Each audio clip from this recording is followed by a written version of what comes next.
and switch. Hey everybody, it's FighterXaos with the post E3 show, or as I called it from here on out, and the Geek Fighters agree, see it about E3. We'll see about everything else too. With me is the one streaming, that's Double RPG, the one you see on cam. Yo! Yeah, E3 is come and gone, but it's time to give our full thoughts. And my other Geek Fighter, Team Bit Jeff, which I was at his house and we had a lot of pretzels. Yeah. I left that bag of pretzels there too. Yeah, and I finished our mirror, funny enough. What's up, guys? And for once during an E3 event, I feel vindicated, but we'll... Yep. And you cut off. I guess you said we'll get to that. Yeah. And Hero Club, our partners, and hopefully you guys did well for E3. The site, I mean. Actually, we kinda didn't. Oh, dang. Yeah. Dang. We met our daily quota for views and content, because most of the people in the past couple of years have actually begun to tune into E3 streams live on YouTube and Twitch. Mm-hmm. They don't have a need to go watch these freaking trailers that you share on websites going, oh my god, look at all the information that you already saw. Contradictive. I'm surprised we didn't embed our stream on the Hero Club. That's something we should have done. No, we're looking towards trying to do that in the future, but we can't always keep that shit going because is that we don't have the right plugins, and some of the plugins, while they do say they're free, they then say, oh, you can only use this plugin in its full notoriety if you're a Twitch Prime member or you subscribe to us or yada yada yada. Right. By the way, guys, do I sound better now? Yeah, you sound good. Yeah, you sound good. And hey, LPH, welcome to the chat. Stuff that we started Discord, man. So we're good. And also, Metal and Wheels. Oh, by the way, you're Wheels, right? Wheelchair. I think he's wheelchair. I don't know. Is my he? name wheelchair? Do I look like I have no working legs? Do you look like you're a bitch? Ooh. Yeah, well, yeah, you look like a bitch, Metal. Ooh. Ouch. Shots fired. Anyways, hey folks, Metal Ninja here. Hope you're doing alright out there. So pretty much at least a founder of Hero Club and a member of Hero Club's hierarchy, VisibleNinja. Even though that hierarchy is pretty small, seeing that our staff is pretty small, so it's like, well, you're either at the bottom, you're in the middle, or at the top. There's no, tiers. There's no middle ground, basically, right? At this time, technically, there's no real middle ground. We'd have to have, a staff of, 20 people to have a middle ground. Fair enough, yeah. Yeah.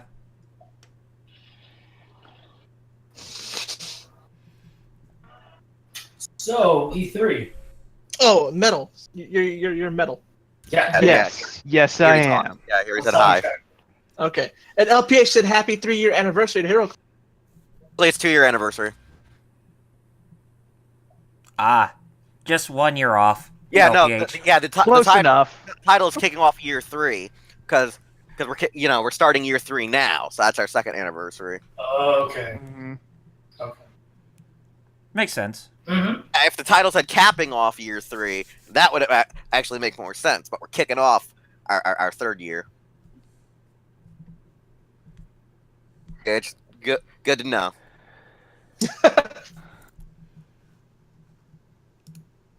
Okay. Or is it Okay. No, we heard you. Just people want to be awkwardly silent, which isn't good for radio. No, it's not. So No, it's not. Dang garnet. So, let's start things off. I forget I'm the host. It's like yes, you are. it's like oh yeah, you created. Did I? Oh yeah, I did name You it. did create the whole thing. No, you gotta get to Some other talking, people or tell else you. or else we're gonna have to turn this into a fast talking thing where we're just gonna have to blurt out the same stuff over and over again just to get our point across. And All right. So first things first. Let's start. Even though it's bad, we'll do this in chronological order. Okay. All right. So the first thing we got is Trainwreck already. That's EA. Yeah. The one that we did, Oh, thankfully. Now You when could we say saw that again. that, was I already at your house, Jeff, for EA? No, that was the day before. I was. Mm-hmm. Oh, that's right. We didn't even stream that one. That's right. No, Yeah, we didn't even We do just that one. watched it casually. Yeah. So Yeah. And we're lucky that we didn't even stream it too, because that was an eyesore, a sound for sore ears, really bad sore ears, and not in a good way, mind you, and just ugh.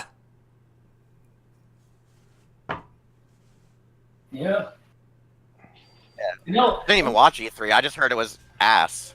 we're gonna get to Oh it yeah. Oh yeah. future one, but how Jerry E3, felt I mean, during that one is how sorry. I felt during EA, specifically a particular announcement.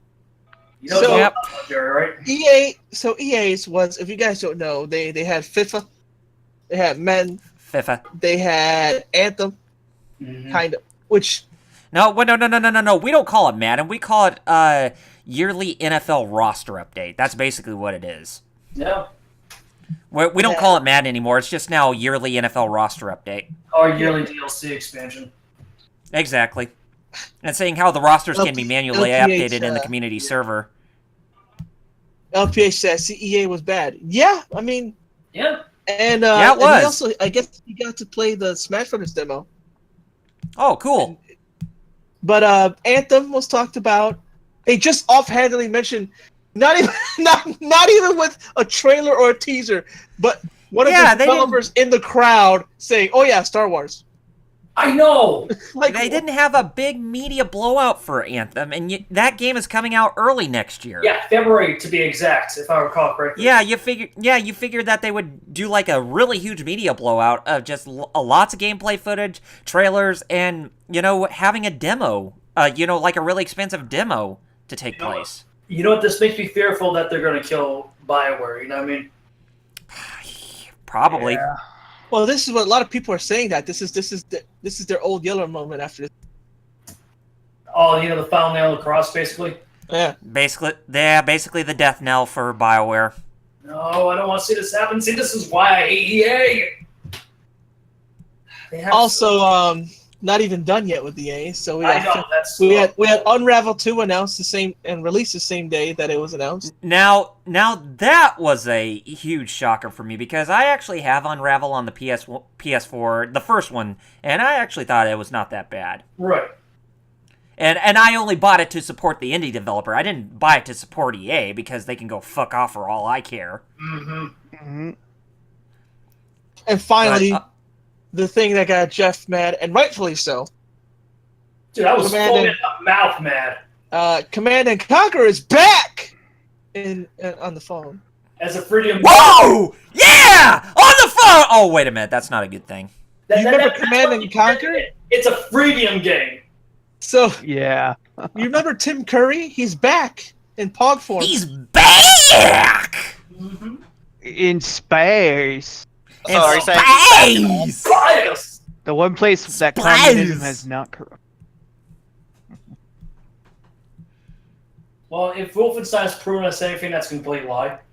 So Jeff, I want to hear what exactly is wrong with this Command and Conquer.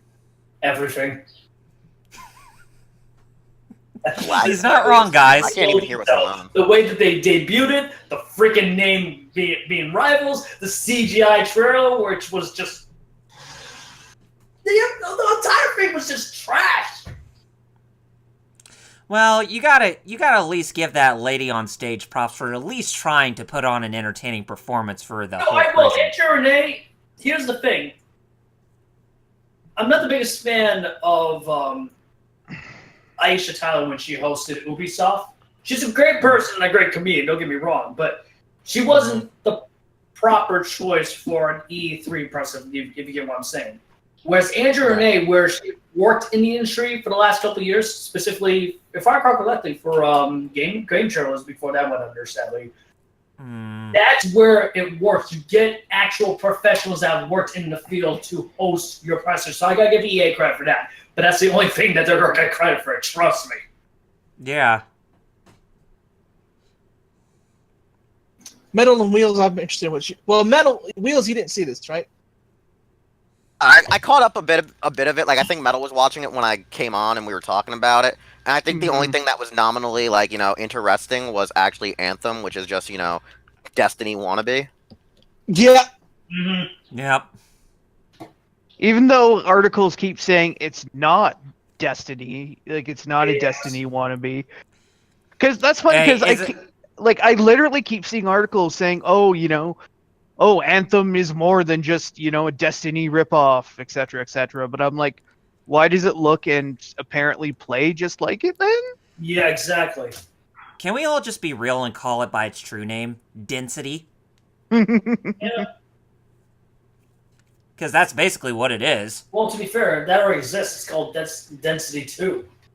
Density Hard. Destiny 2, Destiny Harder. Density is destiny. Yeah, density is density. Good one, Kyle. Yep. You and I were thinking the same thing. Yep. What's Yep. a cemetery? Bro fist.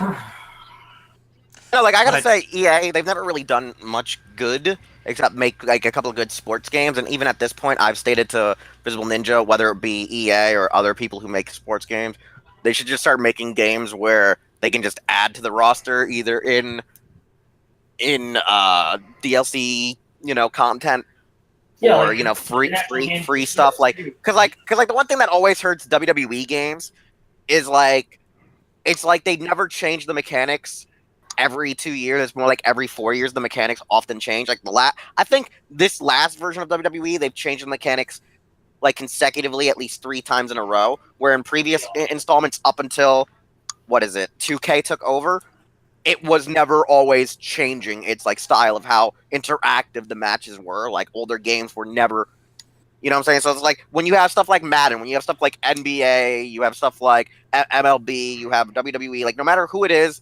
whether it be EA, 2K, whoever, I feel like these sports games, they should just find ways to add to the rosters and keep it that the game can be played for at least 2 or 3 years, since they nominally never change the overall schematics of how the game plays. While you do that, then you can start working on changing the actual mechanics for games. But for EA, though, they're just like 2K. Let's just pump out whatever the F we can. Mm-hmm. That's one of their biggest flaws. I mean, I'm still buying the games, sadly, because I don't buy many games at all.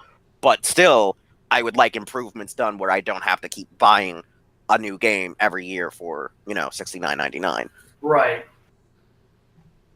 Well, that's the Because I problem. said $59.99. Yeah, well, you're not wrong for medals, then at least. Mm-hmm. But here's the problem, Wheels. Unlike with 2K, from what I know about them, at least they're not a scam artist like EA is. Is actually trying to implement their NBA bullshit into WWE, and no one wants that. Yeah, well, no, I get that, but I'm saying I've heard a lot more horror stories in regards to loot boxes, in regards to unnecessary DLC from EA, and it still shows what the FIFA packs. I mean, have you seen the YouTube channels that they use and exploit the gold editions each and every year? It's a complete scam. Like, I don't get why people support EA to begin with when it's just a horrible publisher in general. You know what I mean? How could they still support EA even when they had the loot boxes that went on and before they got stopped, and now they're bringing them back for Battlefront 2? Oh, don't get me started like that. Oh, they just changed the name. But like how they're doing They're freaking not loot boxes. like how they're doing with Battlefield 5 this year. Th're not called freaking loot boxes, but they're called. But they something still else. are. Yeah, but they still are. Yeah. It's just Uh-huh. it's like y'all ain't slick. No. How is it So that I guess this that's- company just Yep. believes that they can do whatever the hell they want, and they just don't actually give a crap based on what people have to say about it? Simple. How that's going? It's just beyond me. But if it's a matter of money, then that's greedy motherfuckers. Yeah, well that's the thing. Like they know how fickle the audience is. You know what I mean? They don't care. Mm-hmm. They'll still sell buttloads by releasing game after game and still get 10 out of 10 for no reason. Yep, they just care about mediocrity more than about quality. Mm-hmm. Well, that's EA. Yeah. They were bad. Yeah. We all gave them like 2s. Oh, no. I did not give him a 2. I gave him a 1 out of 5. Or no. Was it a 1 out of 5 or was it a half? I point said out of I said 5? 2s and 1s. Oh, okay. Yeah, cut off on his end, dude. That's why. So after all that, with it, I guess we're still okay with like 1s and halves. Yeah. I don't get. Oh why, yeah. I don't get why EA even comes to the event each and every year. It's the same crap they announce. Nothing different, nothing unique, nothing new, nothing exciting. There's no real reason for them. It isn't. It's just like I understand like why the big three come. I understand why the publishers come. Like it's weird. Like EA shouldn't have one, but of all the two that should, it's both Sega and Capcom. They should, yeah. Yeah, they should have had it this year because that was like their big comeback year for both of them. So yeah, you're right. Both Sega and Capcom. Because remember back then we were like, oh, Sega screwing things up. Oh, both. You're right. And they both turn it around. Running. They should be. They should have it, especially over. Vic said this year's E3 was kind of all around. EA is always bad. Yeah. We fair. agree. Yeah. And now that we're done with EA, what was Microsoft. now this one? I don't know about y'all in the chat watching us, but me and Jeff actually think this was actually the best one. This one was actually what we expected out of every other publisher, every other company on stage that had their conferences. Sorry. Not only that, but as a fan of the platform, not only this is the thing I've been asking for 4 years as a fan who privately owned an Xbox One, but there was 2 things I caught that I really feel justified giving it a 5 out of 5. One, unlike prior events from each past year, this didn't feel like completely pretentious like the other ones did. Like for example, them rolling down a car or the Forza announcement. I was happy not to see that. Another one too, no mention of Minecraft whatsoever. Well, was. Yeah, No, but verbal. I'm saying like with an actual PR guy coming out and asking saying oh, here's what's coming to. Well, yeah. Well, actually, that you already on the. I didn't give the breakdown of the event. Right. I'll get back to you. Yep. So, gosh, they announced first. I forget what they announced first, but here's what was announced. Here's what happened. They announced that they acquired more studios. Halo was the first thing, yeah. Halo Infinite was first. But then they announced they acquired some companies. One of which was Ninja Theory. So they're going to get more first-party companies and more first-party support thanks to having more first-party companies. Can't have first-party support if you don't even have first-party companies in the first place. Exactly. Right. How many times have I said first? They announced they created a new company. They created one from scratch called The Initiative. Yep. These are the guys in Santa Monica, right? Yes. Yeah. They held out, but they had Daryl Gallagher. He was formerly the head over at Crystal Dynamics with the Tomb Raider franchise. So the studio's off to a great start, which is good. When we liked Tomb Raider, mind you. Yes. During that period of Tomb Raider that we liked. Yes. I just want to nail that on. So this guy, we definitely could see good things coming from. And if I recall, too, he also had some involvement in the Dead Space franchise, funny enough, over at EA before he joined Crystal Dynamics. So it really a fit for them too. Again, when EA wasn't as hated. Yeah, and that was funny enough 10 years ago. I can't even say liked. I just put as. We just hated them less. Emphasis is the word hated. And then they announced a bunch of exclusives. They had 18 exclusives.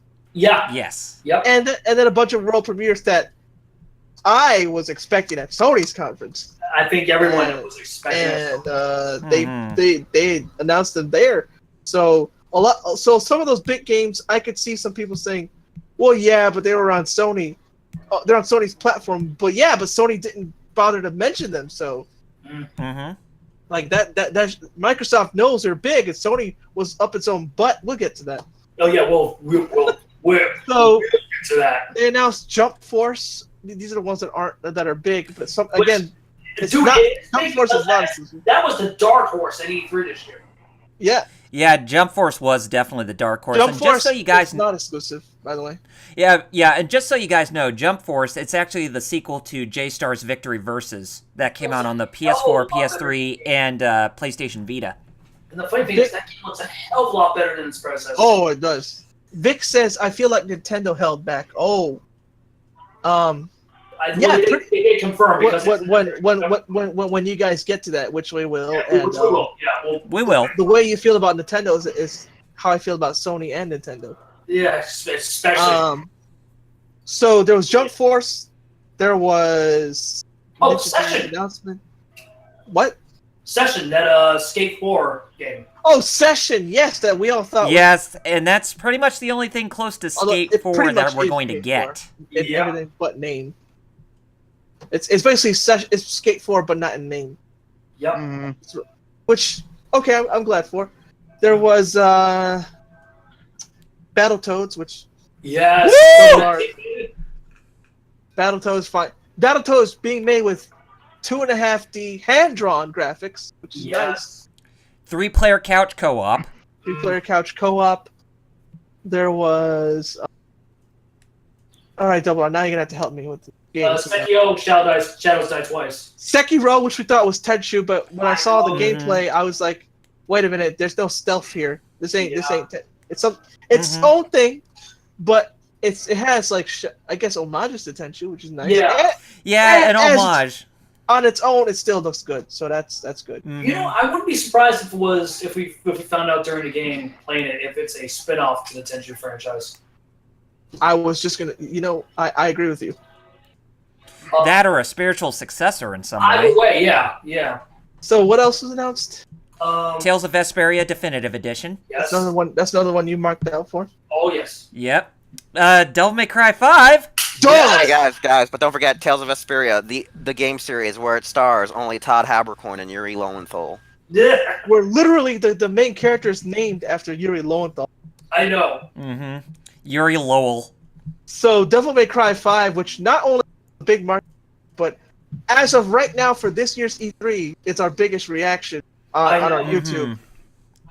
Yeah, and we at first when we were watching the trailer in the comment section about that.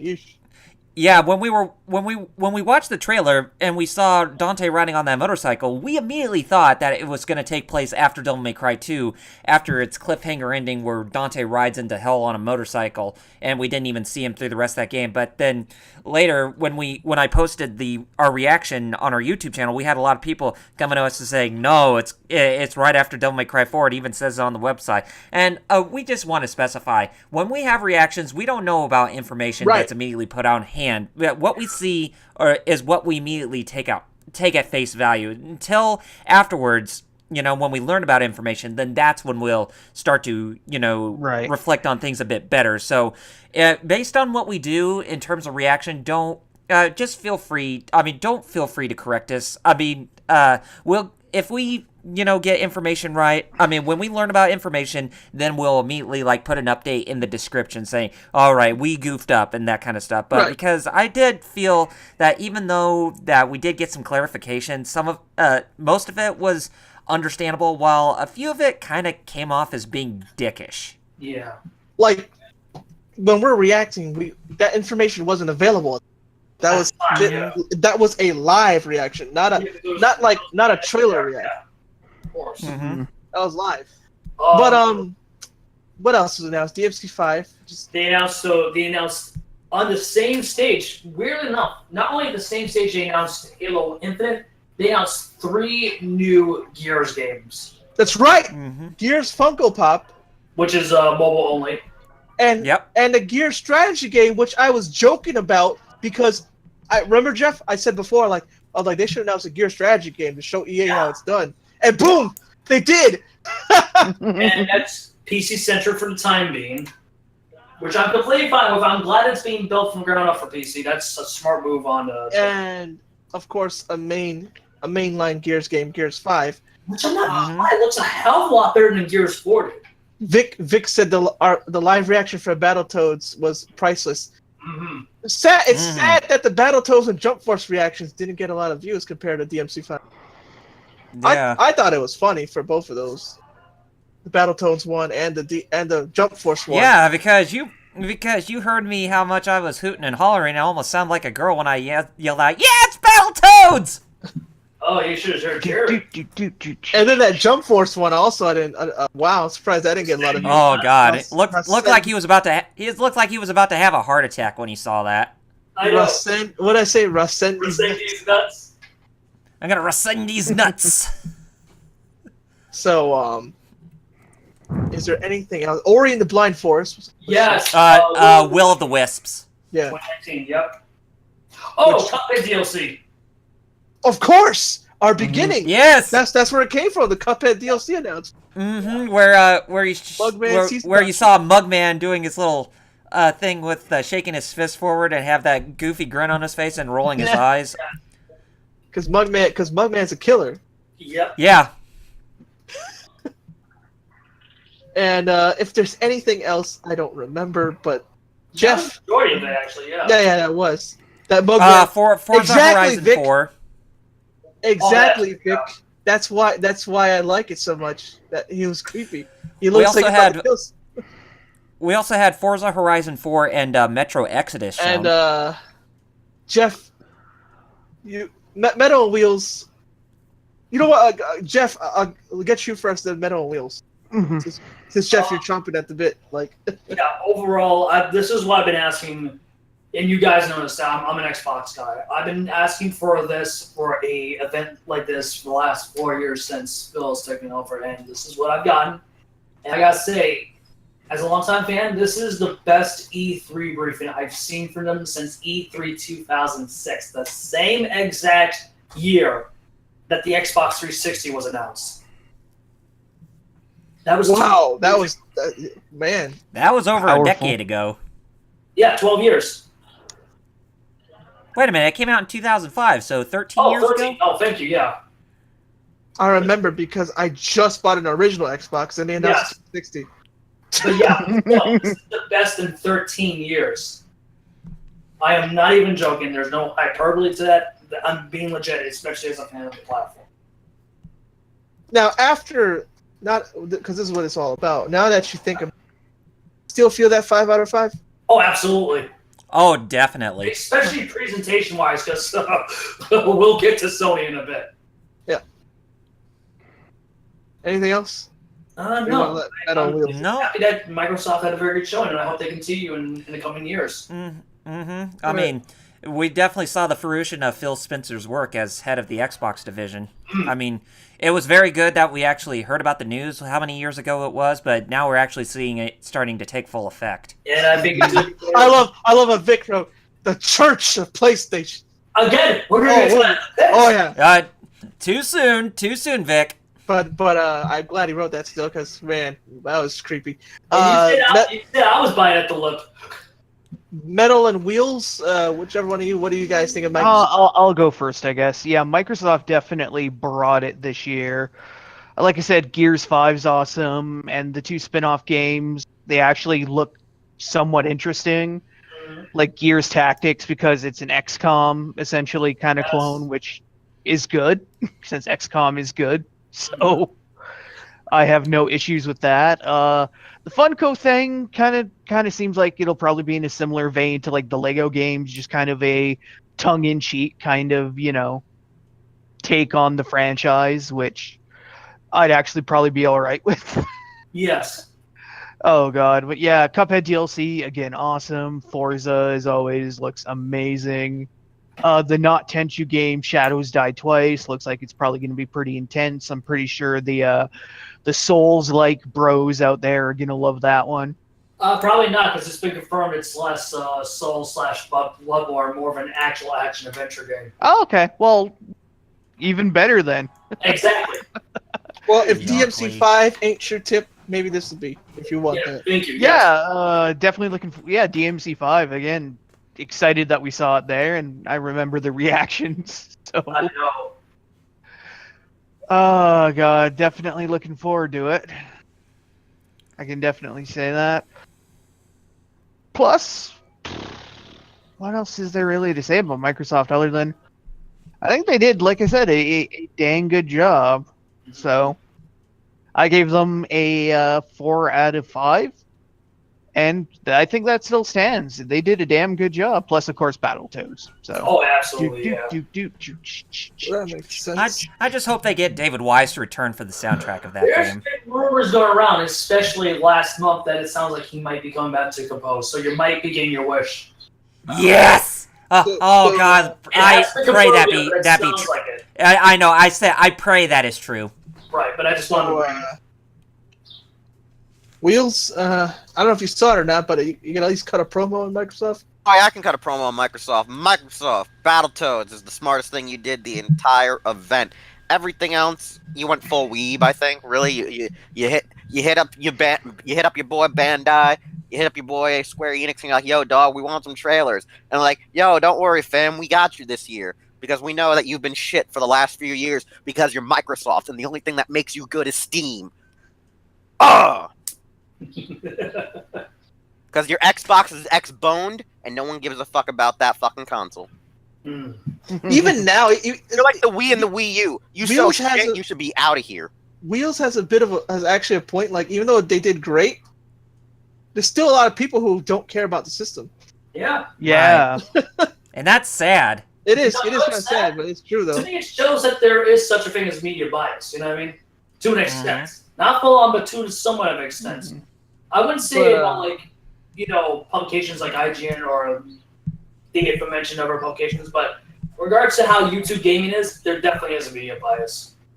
But Double R, how about you? And then I'll go to me. I mean, I definitely thought that Microsoft had definitely had the strongest showing for E3 out of all the press conferences that they had available to us. I mean, the way just how they presented everything, it was very straight to the point, and they pretty much showed not only trailers but also gameplay and hardly a lot of concept art, which EA did, which really pissed off a lot of us. It's just like, for Microsoft, it was definitely a breath of fresh air after experiencing such a horrendous showing that EA had the day before. And it's just, I've been pretty much on the level of wondering whether or not if Microsoft could get any Japanese support for not only the Xbox brand to, help them make a strong, or make them have a strong presence on that platform. But seeing, games like that and Tales of Vesperia Definitive Edition, and with Kingdom Hearts 3, Code Vein, Jump Force, and some of the others that they have that they're going to be bringing on there, it definitely is starting to make me more and more of a believer. I just really hope that they continue that momentum going into the future and with their Xbox One successor. Actually, whenever that comes out. Like, if Xbox I One's do have too some good good, news. they really need to, up, I think, some of their exclusive titles while they have some good Yes. exclusive games. Like, that's the one thing that's been hurting the current gen, is that we haven't had enough of exclusive titles. Like, I feel like we've had lackluster exclusive titles that have just been sequels of previous installments, and we haven't had anything new that, the next gen, which was 360 and PS3, they were pumping out at least an original new game. Even if it was a failure, they pumped it out at least one or two a year on a constant basis. And now it's just hey, dog, we got your new Halo. Hey, dog, here's your new Assassin's Creed. Yo, son, we got your God of War. Yeah, but Infamous has one died other Japanese game I forgot to mention that's coming out to Xbox One finally is Nier Automata. But why is it a digital-only release? Yeah, that's stupid. But Kyle, for future Japanese support, I actually got some great news for you. I actually watched, and I suggest everyone doing this too for future reference. I watched the post interviews that Jeff Kurtzman of Giant Bomb does with Phil Spencer each and every year. And what he explained was he knows that the platform sucks in Japan. That doesn't matter to him. What matters to him is getting that Japanese content on their platform, so the game in general can sell better worldwide. And he doesn't even care if the marketing is on Sony. He just wants the game on his platform. So, and he says he sounds like he's going back to Japan around Gamescom/TGS. So we might be getting better, more support for Japanese games next year's event. Well, I understand that, Jeff, but I'm just saying that hopefully the results can actually be improved upon more within the years to come. That's what I'm hoping for. I mean, words. With what you say, yeah, that's great, but I gotta see that chitta. I gotta see them actually take fruition. That's where I'm getting at. I get that. No, I do, but I just wanted to bring it up and. Oh, I understand. Like, I don't think people really know how bad Microsoft in general was this generation. They were a train wreck. Mm-hmm. Like for certain acquisitions, Bill couldn't do what he did at his prior position when he was still head of Xbox. When the guy, because like I said, you guys, they weren't even on their fish. They were on the freaking Windows of all things, so they didn't have the proper budget to actually get like the acquisitions they needed or the software that they needed. Mm-hmm. Until they got their own space. And even Nadella, the current head running at Microsoft, he told him, like, look, what you need, it doesn't matter what budget, we'll give you what you need to do the acquisitions and the software. Like I said before, yeah, I can even say this as an Xbox fan, they suck this generation, but what they're doing and showed right here, it's the same thing that Sony did during the PS3 to PS4 generation. They're gearing up for the next generation. Mm-hmm. Which, pretty much. I hate to tell you, it's 2 years from now, funny enough. Anyways, continue on my end and wrap up on my end for Microsoft. But overall, between what games they have that are on the Japanese side and what they've shown that are from Western devs and all the surprises we've seen, Microsoft, yeah, it was definitely one of the better showings that I can, contently say they actually had a really great presser. So, out of anything, I said that I gave them a 5 out of 5, and I stand by what I decided on that day when we gave our final thoughts after the stream. So, yeah, still, 5 out of 5 for Microsoft. All right, Kaus, now to you. Can you hear me? Yes. Okay. Good. My computer was freezing earlier. Oh, just like me earlier before we went live? Great. So, okay, I'm glad it's not frozen now. All right, so they showed a lot, right? I mean, they got me excited. I'm looking at Phil Spencer. I'm like, good work. I gave it a 5 out of 5 originally, but I'm thinking now. I wonder, now that I've let it to cool down, I'm thinking, stuff I can get on PC, and I'm thinking about building a PC instead. So it's like they got me to buy their game, want me to buy their games, but I don't know if console. And that's completely fine, dude. You know what I mean? So I don't know. So that's why I'm like, I'm not going any lower than the 4.5. Yeah, I don't know if I still want to stay 5 or if I want to go 4. The way I would say it is this: the entire conference, and I can't even say this as a fan, they deserve a 4. But what they showed for next gen stuff, they absolutely deserve a 5 out of 5. I would say that's fair because I think 4 all around is completely fair. Yeah. Because they still my favorite conference. Oh yeah, but what they showed like for future, they showed that they're ready for the future and they're thirsty, which is always a good thing, whether you're Sony, Microsoft, or even. I guess it depends how much money I have too. Like if I only have like $300, I might as well get an Xbox. But that's the thing I'm worried about the most about next gen from both Microsoft and Sony. Because if you think the Pro variants of their consoles are expensive, just wait until 2020, especially with the hardware they're going to use via AMD Zen. The Ryzen chips? It's going to be expensive, especially if they're going to go for native 4K. Jesus. Uh-huh. I think that's why it's a good thing that it's this that they announced them next gen consoles. Yes, and plural. If they said consoles, it's not one device. So I'm really wondering how they're going to release their, next gen successor to the Xbox. You know what I mean? Right. But yeah, no, I agree. That 4 all around is really deserved, and they are, presentation wise, the best one. Vic said, "I can't say this enough. We don't need 4K." Dude, you're not the only one. Yeah. I mean, everybody. That's why I asked that question. Video games modern. No, I'm glad you asked that because what? Because I was like, do we need it? And everybody agreed that. Because I can vouch for this. 1440p. Join our Discord. 60 frames, like 1440p, 60 frames should be the the general goal for both manufacturers next gen, because I have a 4K TV, and I can tell you one thing. While you can tell the difference, it is nice, yeah. But... You can tell the difference of 1080p being upscaled for 4K. You can tell the difference, but when it comes to 1440p being upscaled to 4K, it's a better choice than the prior. You know what I mean? And plus, 4K. Unlike what happened with HD TVs a decade ago, the same thing's not going to happen to 4K. I think that's another thing. People think that what happened with HD TVs, where they all of a sudden just everyone had one.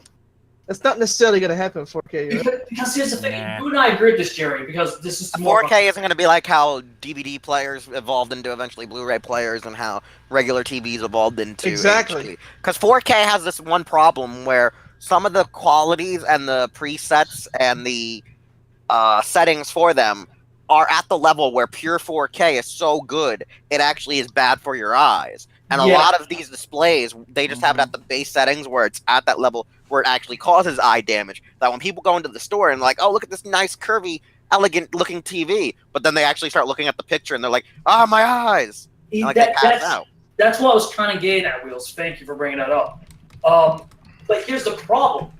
Whereas with HD necessity, last 2 generations ago, funny enough, this generation coming up, it is not a necessity because it's an enthusiast, especially for people who are, say, like, audio/video editors, people who work in film. That's where 4K is worth it. In gaming, we're not even there yet, and I don't think it's even worth it in gaming, to be honest. All right, so we've said I was the last one talking about Microsoft. Yes. Next up is Bethesda. I wanted to say because I wanted to say Square Enix because at least I kind of like Square Enix, but no, I thought Square Enix was good. Yeah. But Bethesda's next though. Vic said in the chat the best way I could put this. Fad. It's 4K equals the 3D fad. And then now he said, "Oh dear God, Bethesda." Yeah. Well, golly, let me start this one. Frick. Okay, so they announced Fallout 76. Oh, they said they killed my first hope, saying it's online. Boom, I get shot. Then they awkwardly have Andrew WK. Poor Andrew, I like him. I do too. He's a smart guy, great performer. Why was he there? Yeah, I felt bad for him. Like, yeah, he shouldn't have been there. Bethesda, if you're gonna take a page from Blizzard when you do BlizzCon. It's after the event. Yeah. Exactly. It's kind of like I'm at that point where I figure, why does Bethesda need their own press conference? They should have their own convention, like what Blizzard does. It's same thing with EA. Yeah. It's funny. We were talking about this earlier. Like these 3 specific ones: Bethesda, Capcom, and what? Wait, what? Okay, never mind. Sorry, guys. Can you guys hear me? Yeah, we can still hear you. Okay, good. You just sound like you had a brain fart. Like, Oh no! I what happened? I thought Discord crashed on me again. That's why I was. Oh no. Okay. But no, you're right, Kyle. Because if the 3 that should have their own events outside of EA, it's Capcom, Bethesda, and Sega. Instead of Bethesda, it should be Capcom and Sega instead of Bethesda and EA. Actually, I would add one more, and we're gonna get to it in a bit, and that's Square Enix. Yeah. So where was I with my thing? Oh yeah, I was talking about my experience. I started with Fallout 76, Android WK, and then later on we find out Fallout 76 is completely online, and there's not even any NPCs in it. Yeah, and everyone's online, which is every human you see is a real human. Yeah. So unfortunately, no Preston is going to give us any trouble or any memes for us to make fun of. We found out. How I think at this point, Jared would take Preston in Fallout 4 again, then it's trash. I would. Yeah. Yeah. How is this supposed to be an MMO without NPCs to give quests? I'm just glad. I'm twofold. On one end, I'm glad this is officially a spin-off and not really Fallout 5. Yeah. But I'm scared that they're going to take some influence from this game and put it into Fallout 5, if you get what I'm saying. Yep. So after that, they had Rage 2, which Looks good. Unfortunately, there was some stumbling around. If you ever watch any cringe compilations, Oh, those Oh. that Rage 2 thing was front and center. And all. I know. Yeah. Then they did the thing where they kept doing for the rest of the show, which was they mentioned they have games that you want to play, but they don't show them off. And they're next year. Starfield, just a logo. That's Elder Scrolls Blades they showed, but who wants to play it? Who wants to play that? Unless it really is coming to PC, which I believe they said. But even then, I don't really feel like it's I don't not. like. No. It's a dumbed down. Why would I want to play a dumbed down version? Why? So after that was I'm like, watch me play Blades. Remember when I played Fallout Shelter? Even though I was like, what are you doing? Yes. So I'm part of the problem when it comes to Bethesda. Oh, by the way, we've got the bigger and better announcements from Bethesda. Well, Wolfenstein 3 Youngbloods. yeah. So you play as Blazkowicz twins. Mm-hmm. Yes, BJ's twin daughters. Is Yep. that its own game or DLC? It's its own game. It's its own. Okay, Yes. that's good. So it's basically Wolfenstein 3. Yeah. Vic said majority of Bethesda was this Elder Scrolls, and I was like,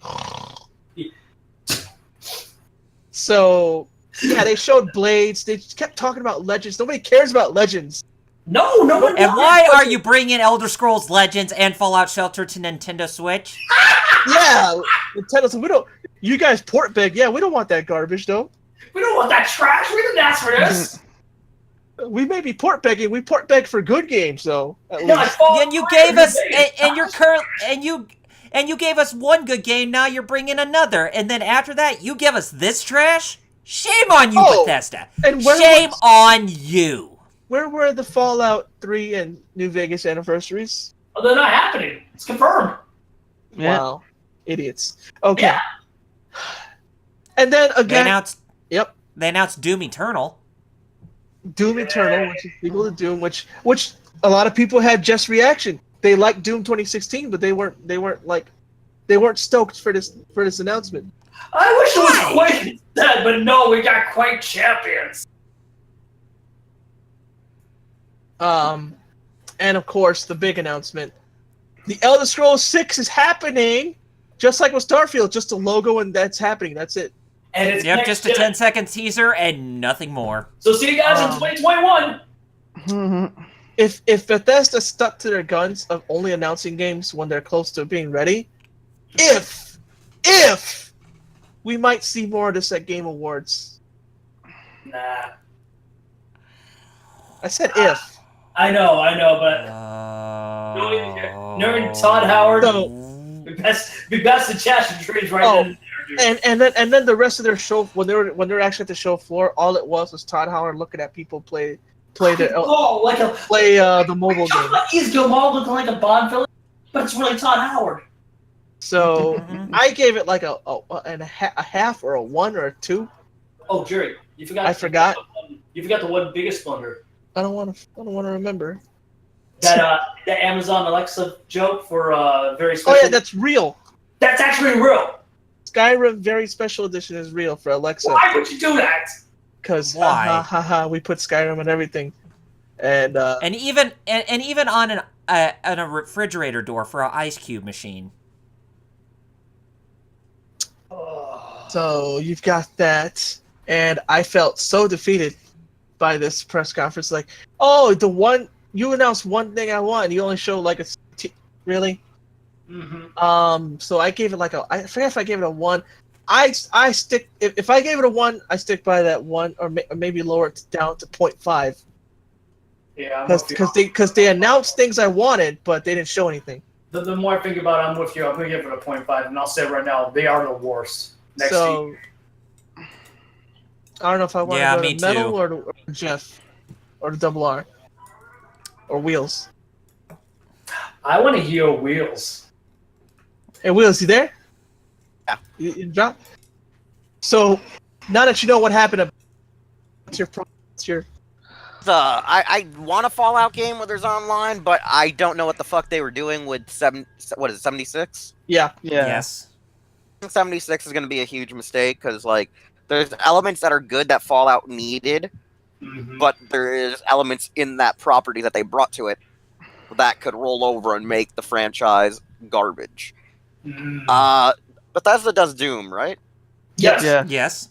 Mm-hmm. Forward to more Doom stuff. That's great to hear. But like I said, Fallout, Doom are like the biggest things I think I give a rat's ass about Bethesda. I've never really been too invested in them. They're garbage, but I don't think they're great either. It's kind of like with Ubisoft, how like Bethesda and Ubisoft like pass the ball back and forth of being just better than E3. I mean, not E3, EA. Like it's like, hey, whose turn is it to be the shittier company? It's my turn. Oh, it's your turn. Let's share the ball this week. And then there's EA going, hey guys, can I play? Get out of here, you filthy incel. And that's how Gridman started. You just gave the best. You just gave the best description of E3 2018. Good job, Wills. I give you a Subarashi. Yes. Subarashi. All right, so Metal. I think dinner's. So all right, Metal. All right, Bethesda. Yeah, like I liked a lot of what Bethesda saw a little bit more than the other guys here, but Right. yeah, like Doom Eternal. It's basically the remake of Doom 2, since now it's they're on Earth and everything, just like Hell on Earth. Hell on Earth. Yeah, so I am actually looking forward to that. Rage 2. It looks like it might be fun. Emphasis on might. Yeah. So I'm gonna have to wait to see more about that. Then obviously, like there's Fallout 76. It's an interesting idea that they're trying. That it's gonna be this like open world that they even said is 4 times larger than Fallout 4. And there's going to be no NPCs, and everybody you come across is another player that you could either work with or will, basically try to kill you. My thought, I brought up earlier about the NPCs, but if there's no NPCs, who's giving quests? Yeah. I'm guessing they'll just generate like, I guess there won't be any like story that like quests will just, or if you like reach certain criteria. Okay. So how do you feel about it? Would you give it I gave it a 0.5 because I just.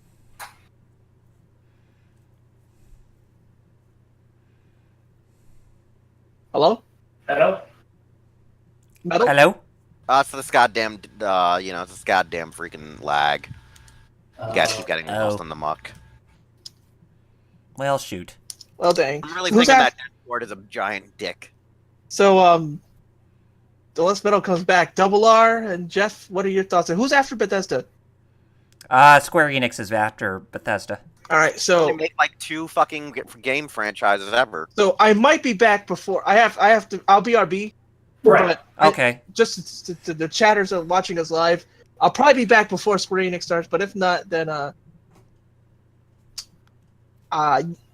Jeff and Double R remember that I like the Quiet Man and nobody else did. Yeah, but don't worry, we'll take over for you until you get back.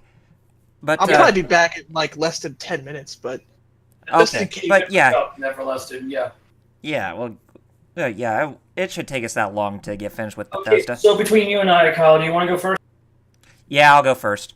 Okay.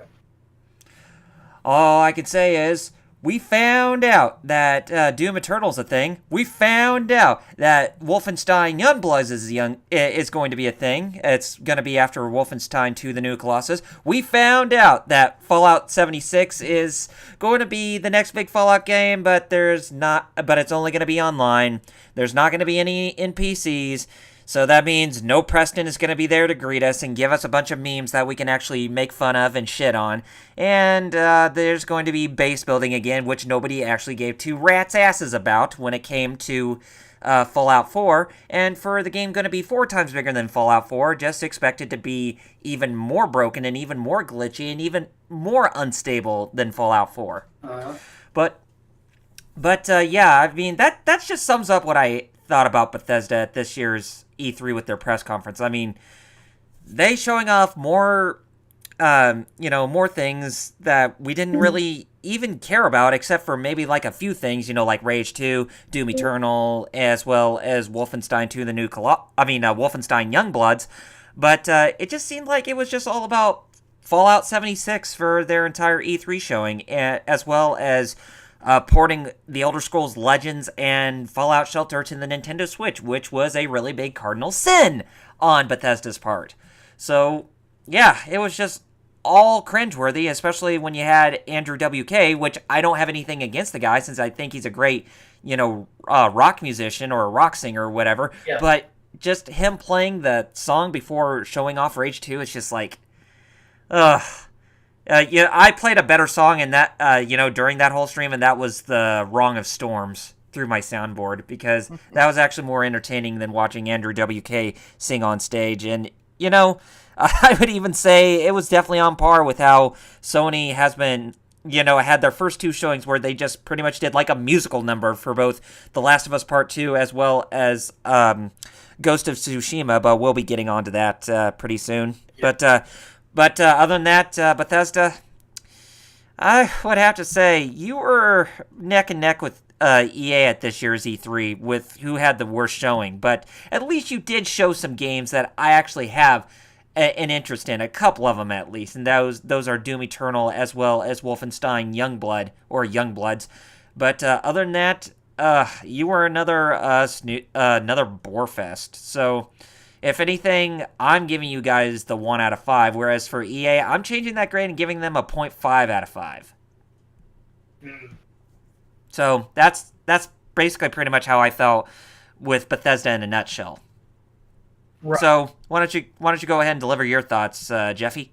Well, I'll say this. I think I can't say which one's worse, because I feel like they, along with EA, are completely tied.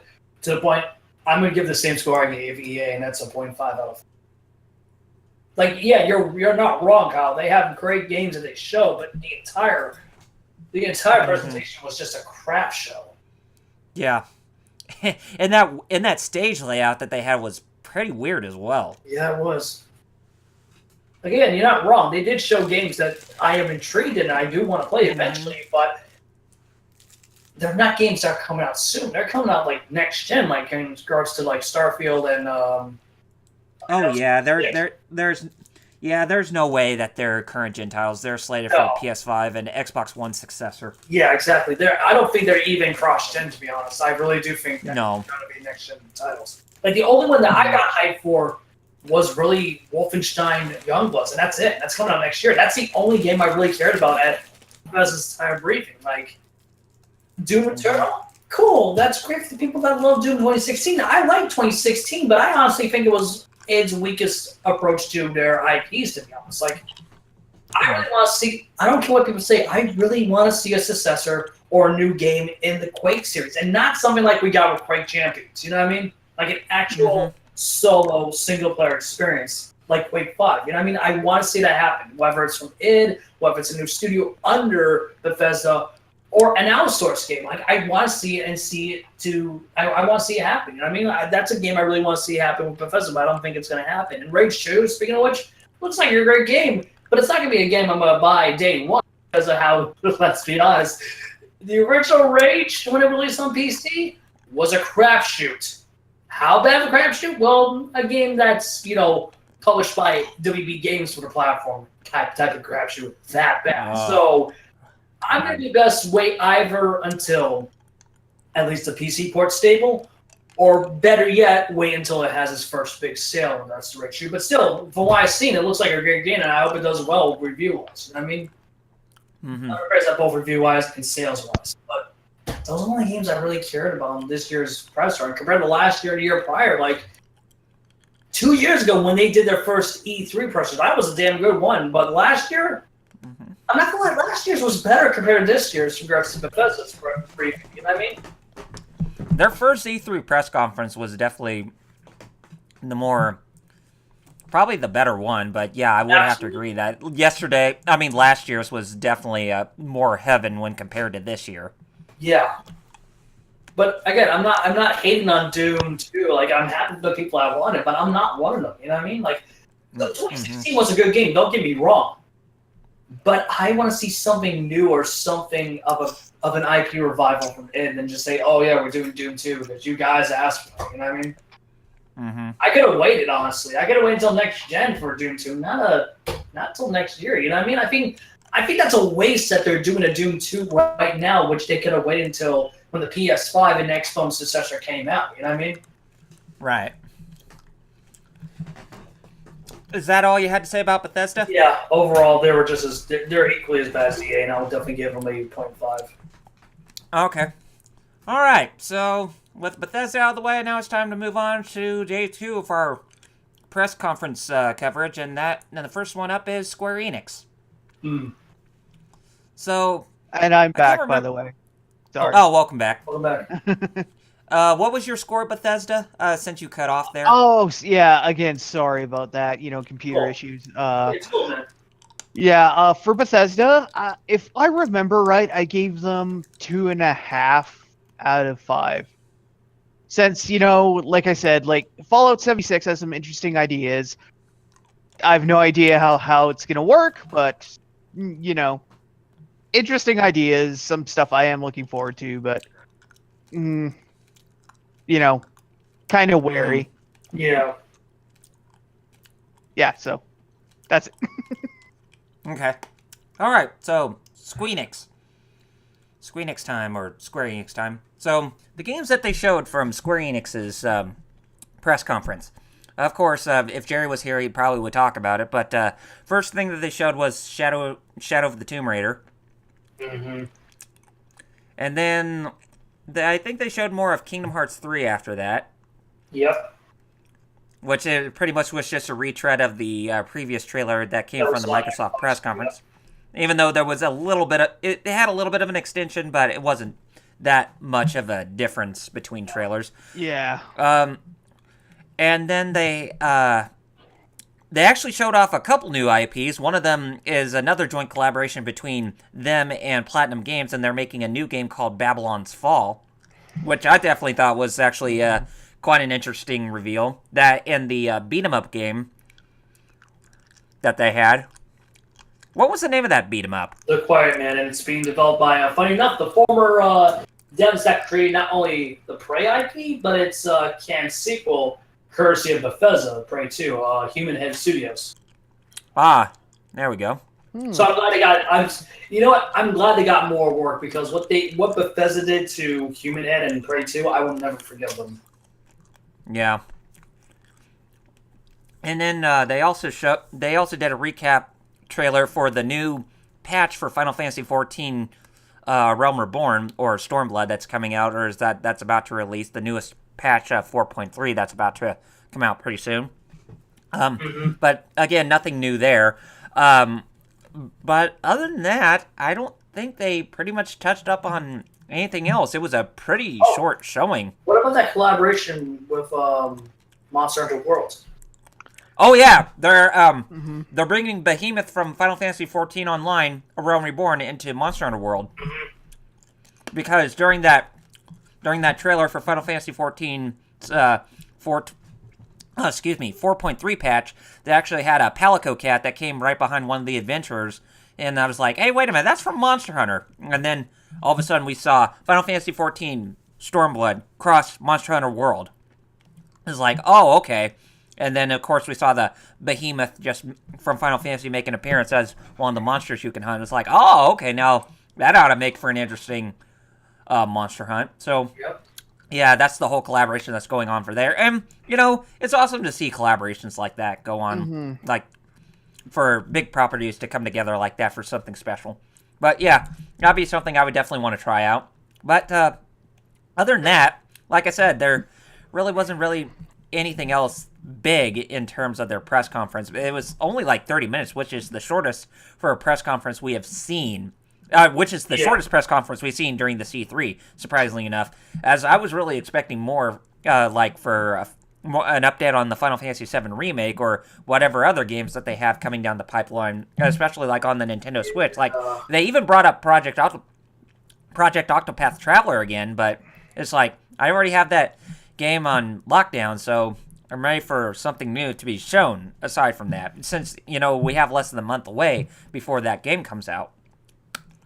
But, other than, and I also got to mention, too, that they actually had Keith David, of all people, narrating the whole entire press conference, which I don't. I thought that was no disrespect to Keith David, but yeah, just was really just a weird choice to have someone who's famous for playing as the Arbiter or playing his character Childs from The Thing, the John Carpenter remake, the 1982 The Thing, just narrating the entire Square Enix press conference, but other than that, Have you that's not all. watched WWE? Come on, fam. He does like all their shit now. Like, go watch the WWE specials, and it's like Keith David narrates WWE specials. It's magnificent. The WWE specials, especially when they have Roddy Piper of all things, since he collaborates with him on a lot of John Carpenter's shit. How can Roddy shit Piper, rather? I was gonna say, how does Roddy Piper do anything now? He did. I know. Yeah, that's sad too. But anyway, other than that, that's it on Square Enix. So who wants to go first with delivering their thoughts? Their yays and their nays. What was your score for Square Enix? For me, I would say from what I watched, they actually had some good things that they showcased, but it was kind of hit or miss in my opinion. So I said a 3 out of 5, and I think I stand by that decision. Cool. Hello, back. Hello, welcome back. How was dinner? Good. Wasn't as good. Good. What? We're talking about Square Enix right now. Yeah, Yep. here. So, did you want to go ahead and deliver your thoughts on Square Enix, Jerry? Yeah, I might as well. Yeah. Since Okay. Square Enix was my litmus test for. It's all right. Yeah. Like, there wasn't anything mind blowing, but there wasn't anything I could say that was terrible. No, like So- like we were talking about earlier, they show games that we were treated in say Bethesda. I like said before, I feel like I'm the only one who's interested in it, but the Quiet Man really is like my sleeper. That's like my sleeper announcement. Dude, you're not the only one. I was intrigued that not only because of the concept of the game of it being a 3D brawler, but the fact that it's being developed by Human Head, the guys who originally created the IP for Prey. So Yep. you're freaking law, but Not the real Prey. Right? Yep. Yeah, the real Prey, not Pruh.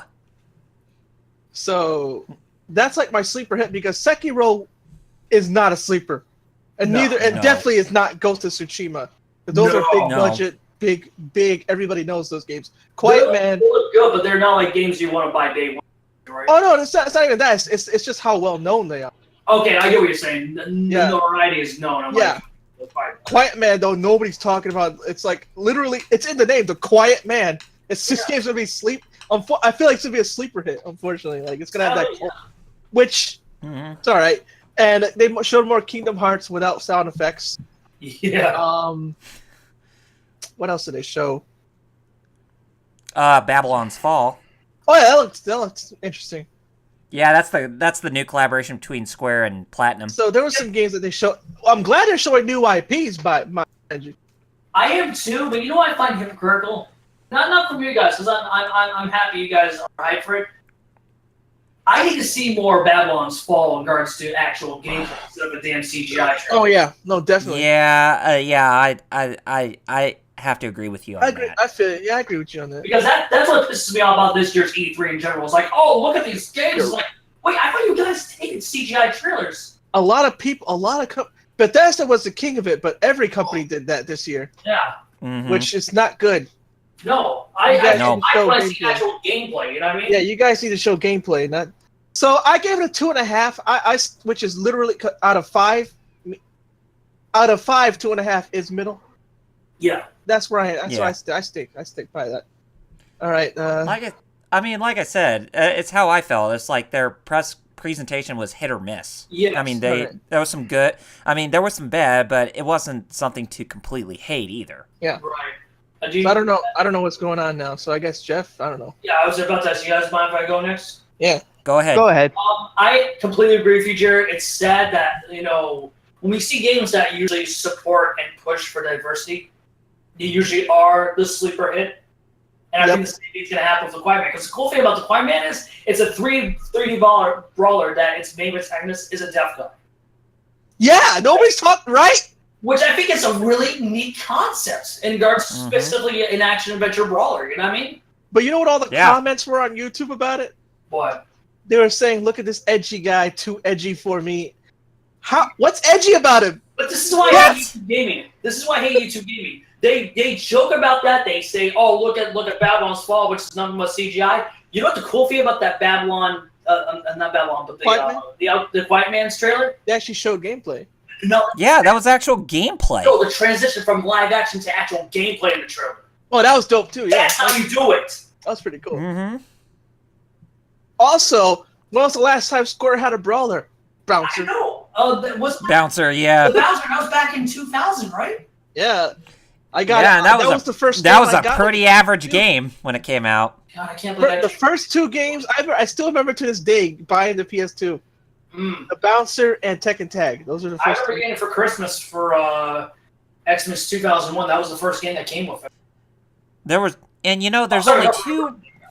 There were only two brawler games that Square has put out. One was the fighting game Air Guys, and the other was the beat 'em up, The Bouncer. Now they finally got a third brawler game that they have coming out. And it took them, 20 years almost? Yeah. But, like, the Quiet Man looks great. What we saw with the collaboration with Monster Hunter World with Final Fantasy 14 looks cool. And this has come from someone who was hyped for Monster Hunter World, funny enough. Babylon's Fall, again, the game looks intriguing, but I hate that people are just getting hyped just because the brand recognition alone being platinum. It's just like, I don't care about the name. You need to show me gameplay to see if this game's good or not. I'm sorry, I will never get hyped for a CGI trailer, nor should anyone else. You know what I mean? Yeah. Mm-hmm. Yeah. Oh, but it's platinum. Yeah, it's platinum. What about it? But gameplay needs to take more precedence than just, eye candy. Especially for a platinum game. Not that, but you know what pissed me off? The same damn thing happened at TGA's last year when Bayonetta 3 was announced. Excuse me. Everybody just got hyped at the name. Yeah. But what's your? But that's what I'm getting at. So thank you very much. But overall score, I think I originally gave it a 2.5. But the more I think about it, I really think they deserve a 3 out of 5. Because specifically talking about the publishers that came and showed things, I think they were the better ones. Oh yeah. When we're talking about the ones that actually showed, in the briefings in regards to third party, I think they did the better out of obviously both Bethesda and EA. Agreed. So yeah, I'll give them a 3 out of 5. All right. I have no idea. Did Metal on Wheels already go? No, not yet. No, we didn't. Oh. That's my You're repressing us, but yeah, okay. Square Enix, I don't have much to say. I kind of do agree with you guys that the Quiet Man is kind of flying under a lot of people's radar. Mm-hmm. For better or for worse. So I definitely think that one does deserve a little more attention because it looks and, like I said, sounds very intriguing, like a Square Enix brawler. That's something you don't see every day, just like you guys were saying. The crossover stuff between 14 and Monster Hunter World is pretty cool. Collaborations like this are always nice. Unless people start complaining about it, like they did with Power Rangers and Street Fighter V. Because that was a thing. Crossover. What'd you say, Wheels? Sorry. Shitty crossover. Yeah. It's a shitty mobile game. It's shitty mobile. I know, but it was more the idea that, they're taking spots away from Jen or some shit like that. But I think it's more the question is why Street Fighter for something like Power Rangers okay. Well, Legacy anyways, that's beside the point. We're kind of getting a little off track here. Yeah. So, anyways, back on. Yeah, like I said, I don't really have a whole lot. Seeing a little more Kingdom Hearts is always good.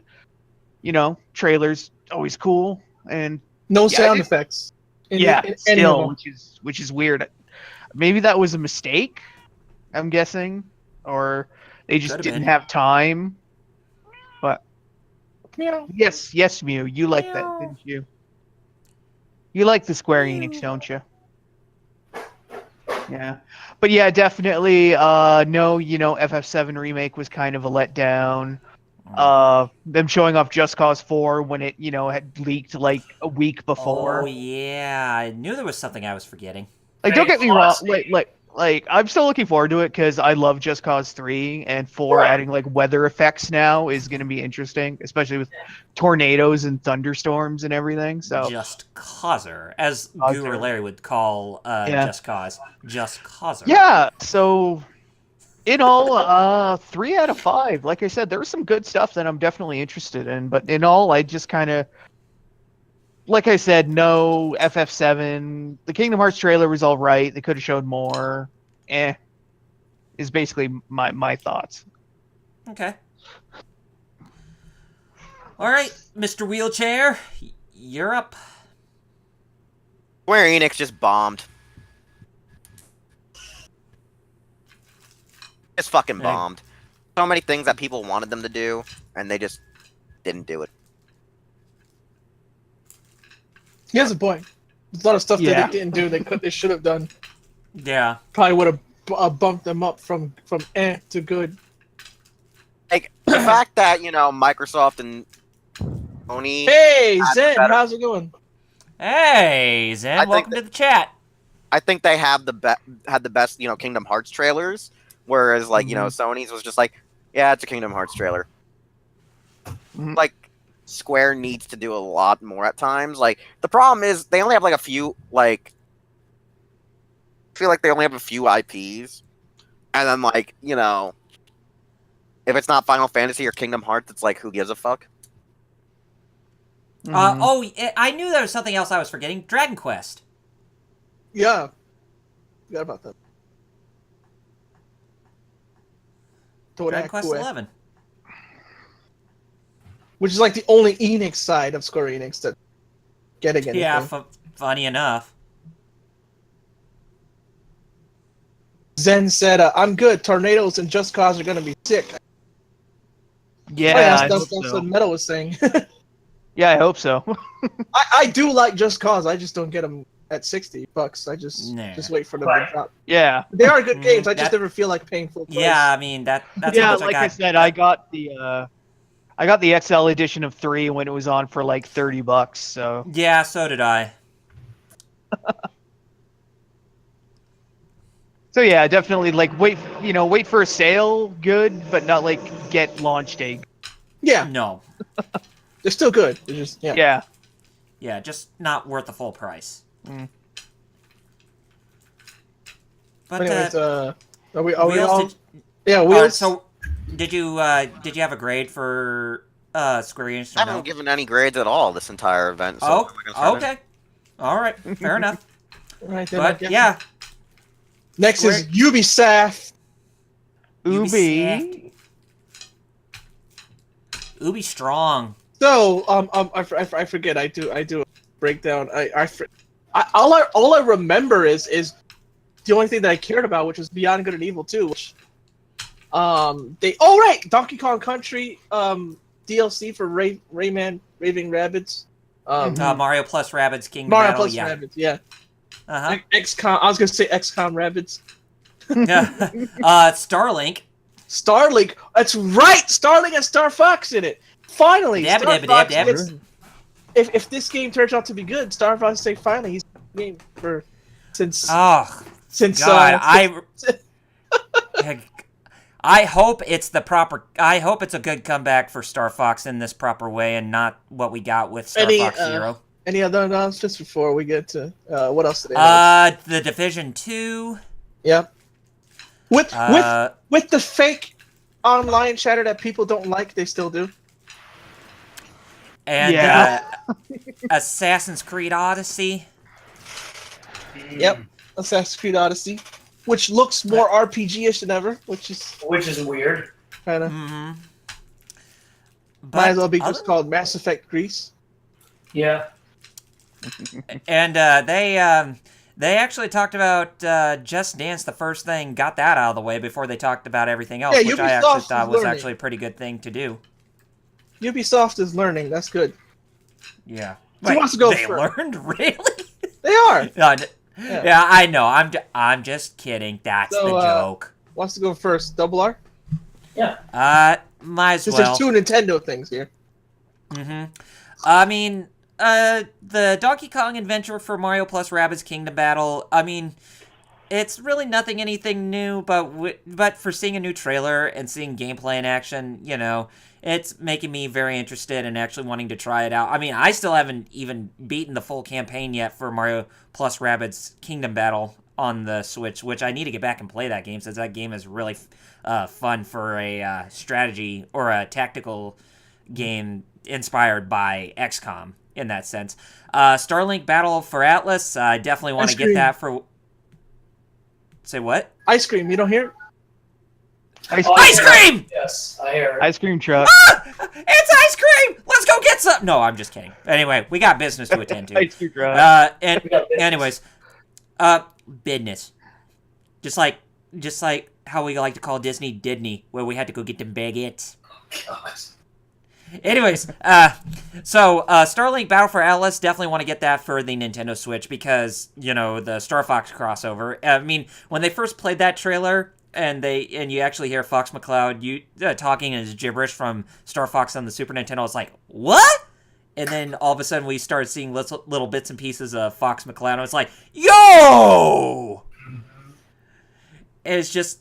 That just really blew my mind, and it definitely blew a lot of our minds too, because you never thought that something like that was going to happen for a third-party game again, with Ubisoft doing a collaboration with Nintendo on an IP, on one of their IPs of all things that's being put out under the Ubisoft name. I mean, that was just unprecedented. I just want to cut in with what Zen said. He said, I remember being a kid and just seeing everyone lose their freaking minds when that truck passed. Insanity.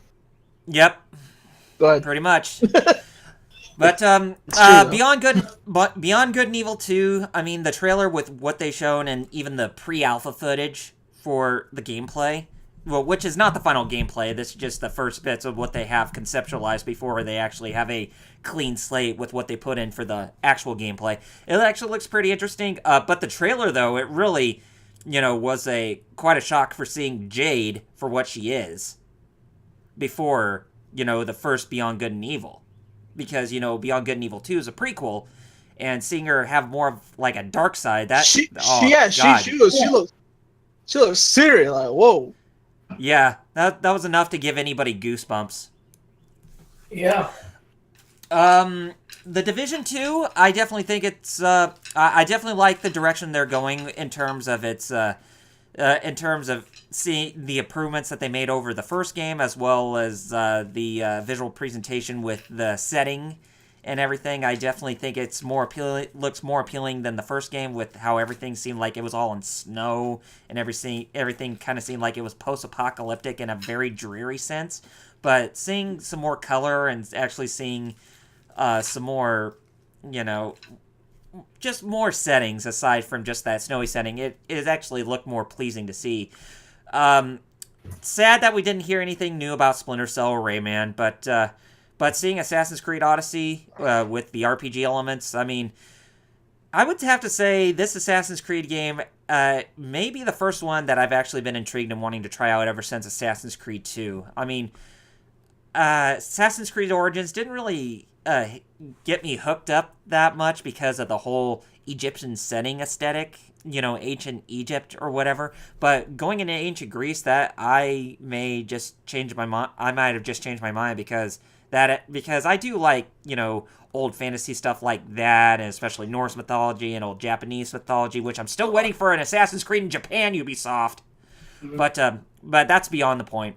But for everything else with what Ubisoft's shown, they definitely had another great showing too. I mean, may not been as good as Microsoft, but it was still a pretty strong showing nevertheless. So I would say out of all the third parties, they probably had to be the one that had the strongest showing next to Square Enix, but definitely a bit stronger in my opinion. So I would have to give them a 3.5 out of 5. Mm. And before the next person, Zen said, Beyond Good and Evil 2 is something that was completely expected. The problem, though, and this remains constant with all prequels, is that all new characters that didn't appear in one either have to die or have some weak excuse to just walk out. Very true. Yeah. All right, who's next? He's got a point. I'll go next if that's all right. Okay. Mhm. Ubisoft, yeah, I would agree. Their X2, Square Enix, XD were the stronger third-party showing this year, in regards to the briefings, I should say. Because I'll say right now, third party, I think, who really won was Capcom, but we'll get to that bit in a little. Yeah. Because of what else they showed. But yeah, Ubisoft, they weren't as. It's funny enough, like, I imagine we're going to say the same thing about Nintendo later, but it's like the same thing with both Nintendo and Bethesda. That they were better last year, but they were lackluster this year to an extent. Ubisoft, in the case, I wouldn't say they were fully lackluster because where I remember all of us said they won E3 last year, they still had a very good showing. Especially the highlight what you guys were talking about just now, not only Starlink, but the inclusion of the Star Fox IP with the Switch version coming out later this year. Especially that prototype of R-Wing they showed to its creator Shigeru Miyamoto on stage. That was really cool. Mhm. Yeah, they had a good showing, like the opposite of what Bethesda did. They composer for Mario plus Rabbids for the DLC. Grant Kirkhope too. Yeah. Yeah. That's how you do it. That actually Yes. made sense. Yeah, that's how you do it. Yeah, Like again, I tied into the conference and to the game because announcement. the actual composer of the game doing the music instead of a Yeah.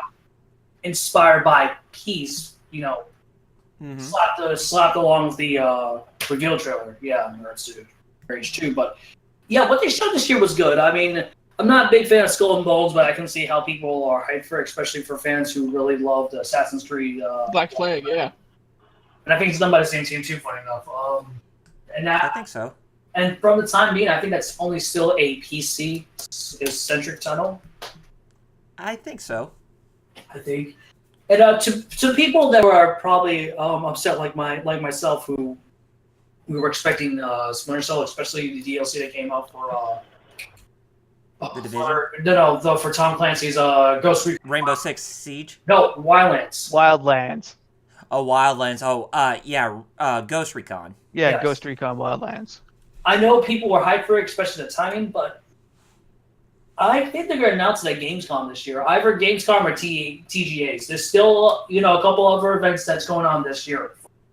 So I think they're going to announce a couple other games. But overall, I think they did a good job. I think this was my original, but I would definitely give them a 4 out of 5. Okay.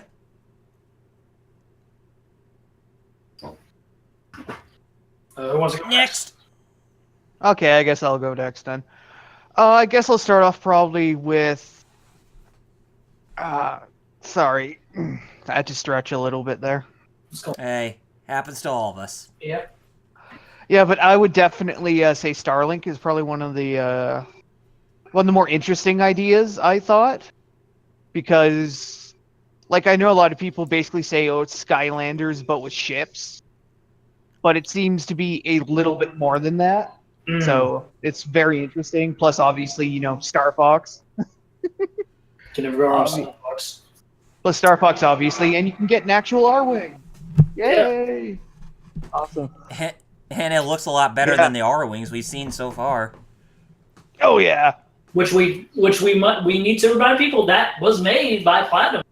Platinum can suck too, guys. They're not always the saviors they like to portray them, right? Yeah, they can suck. There you go. God, exactly.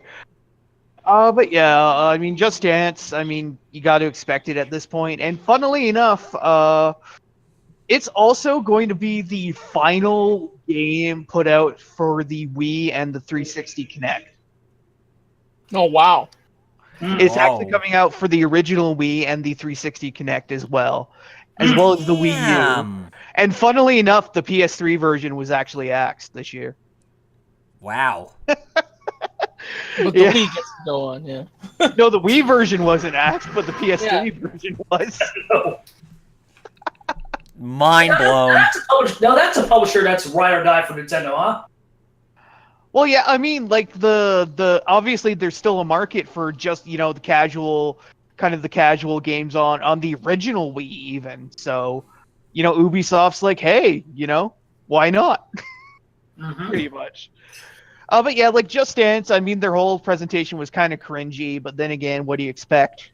It's a very kind of party, kind of casual focused dance game. What are you gonna do, right? Unless you're a big-breasted cosplayer who streams it. Exactly.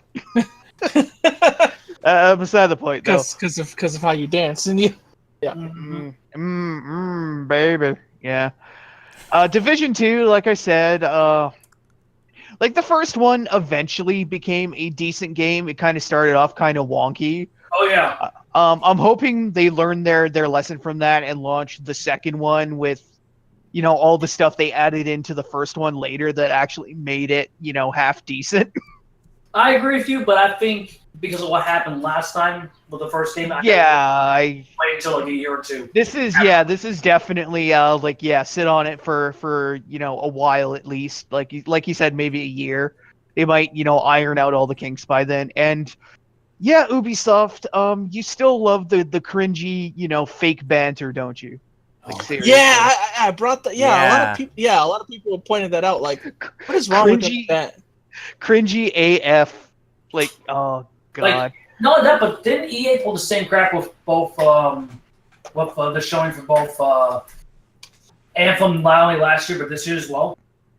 Last year, yes. This year, I think it might have been in game, like the characters in game bantering, as opposed to like player banter. But I'm not sure if it was supposed to be the players or if it was just character voice lines. Because players in real online games like Ubisoft in Division, because players really talk like that, right? Oh yeah, clearly. Have you ever played on either PSN or Xbox? Yeah, clearly people talk.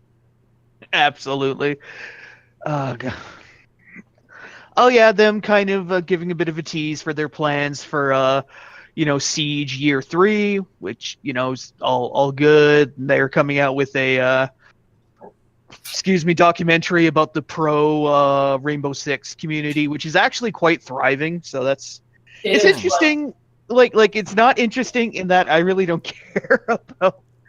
Like I only am a casual fan, I guess you could say, of like the Siege, of the Siege game. So, but it's interesting, but kind of not. But and obviously, God, yeah. I'll probably just leave it there and just say Ubisoft did a decent job, actually. Some stuff I'm interested in, which is probably why, like I said, I'm probably going to go for 3 out of 5. Like Starlink, it looks amazing.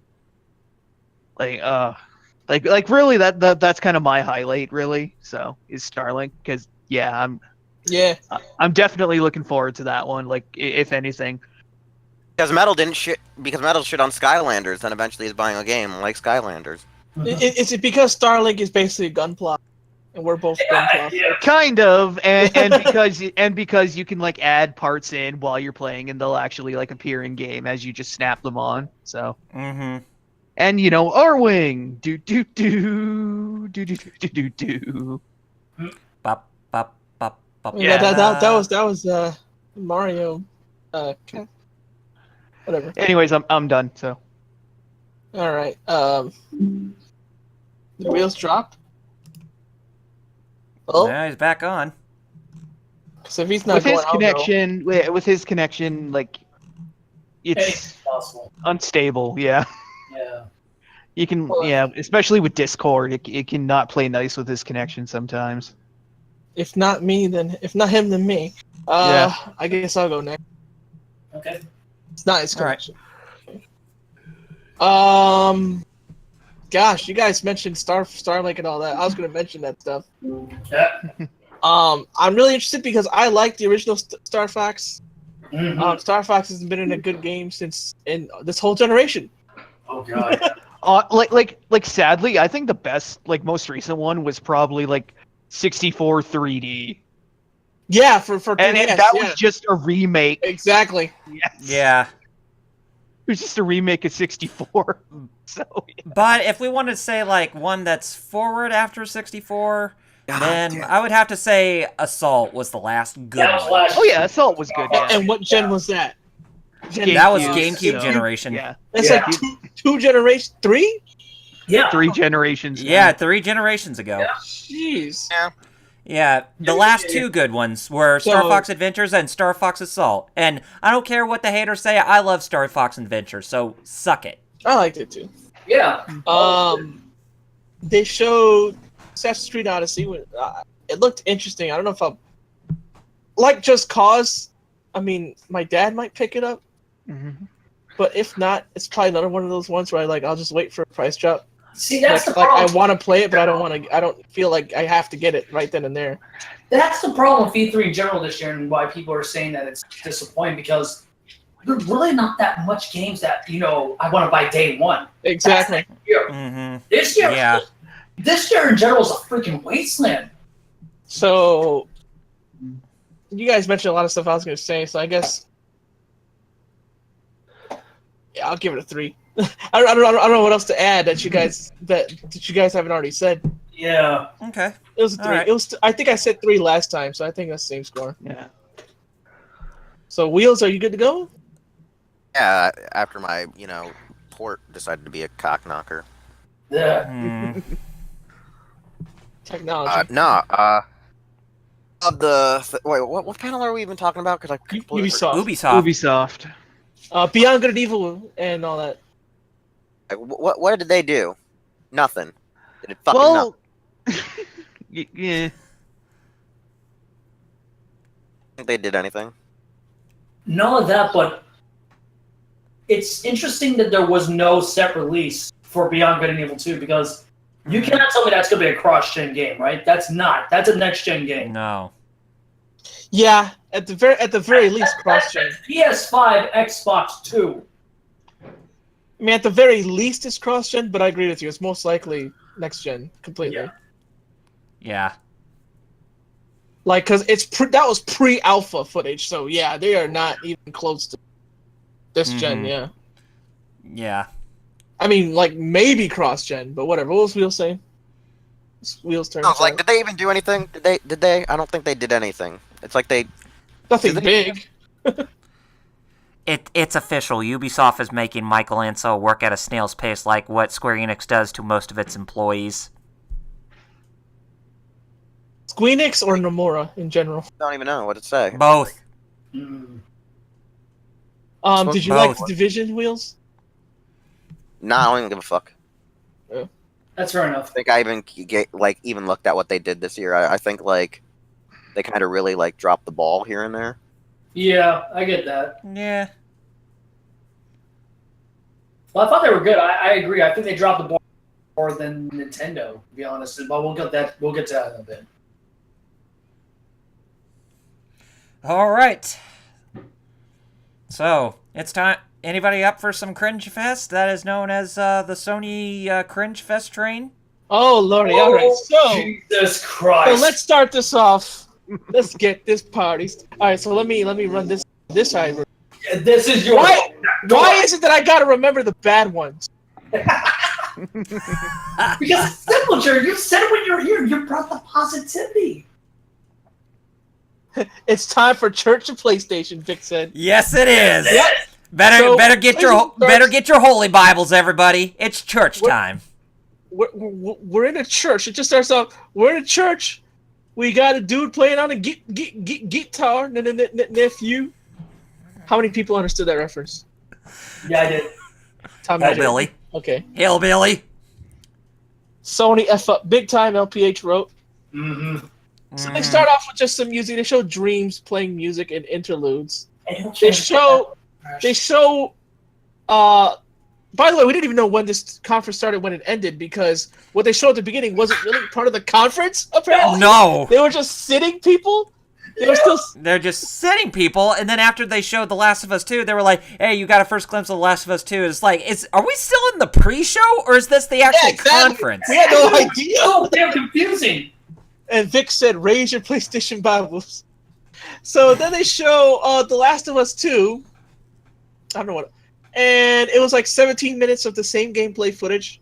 Yeah. And a really, Yep. really long lesbian kiss that was like, see, you can't. Wow. while Ellie had a flashback about her about getting killed in a play session that's very similar to the first game. Mood swings, which they put in probably just so if you try to criticize the samey looking gameplay, you could just be called whatever ist. You know what my problem is? My biggest problem is people have a lot of problems with that.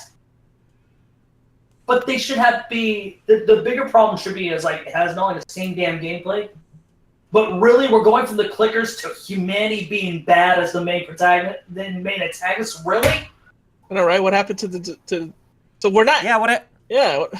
Whatever happened to the clickers, or even like the evolve? You know what can go past beyond the clickers? I'm sorry. Humanity is like, oh, give me a break. I'm gonna get thrown some shade on my end for saying this, but I don't care, and I think you agree with me too, Jerry. Doesn't it suck to be a PlayStation fan this generation, where your fan base can't tell what the game of the generation is for your console? Yeah. Because 1 minute, it's Uncharted 4. The next minute, you cannot tell me they're gonna say it's gonna be freaking The Last of Us, like they just said this year with God of War 4, right?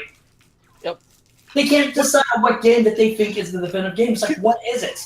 Continuing with Sony, You go, the fact that speaking of like criticism and how you can't criticize, lordy, just because it's Sony, even though Xbox actually showed games you wanted to play, and Sony just showed like cinematic experience number A25. Everybody on the media was like, "This is fantastic." Thank you for bringing it up, Jerry. You know why?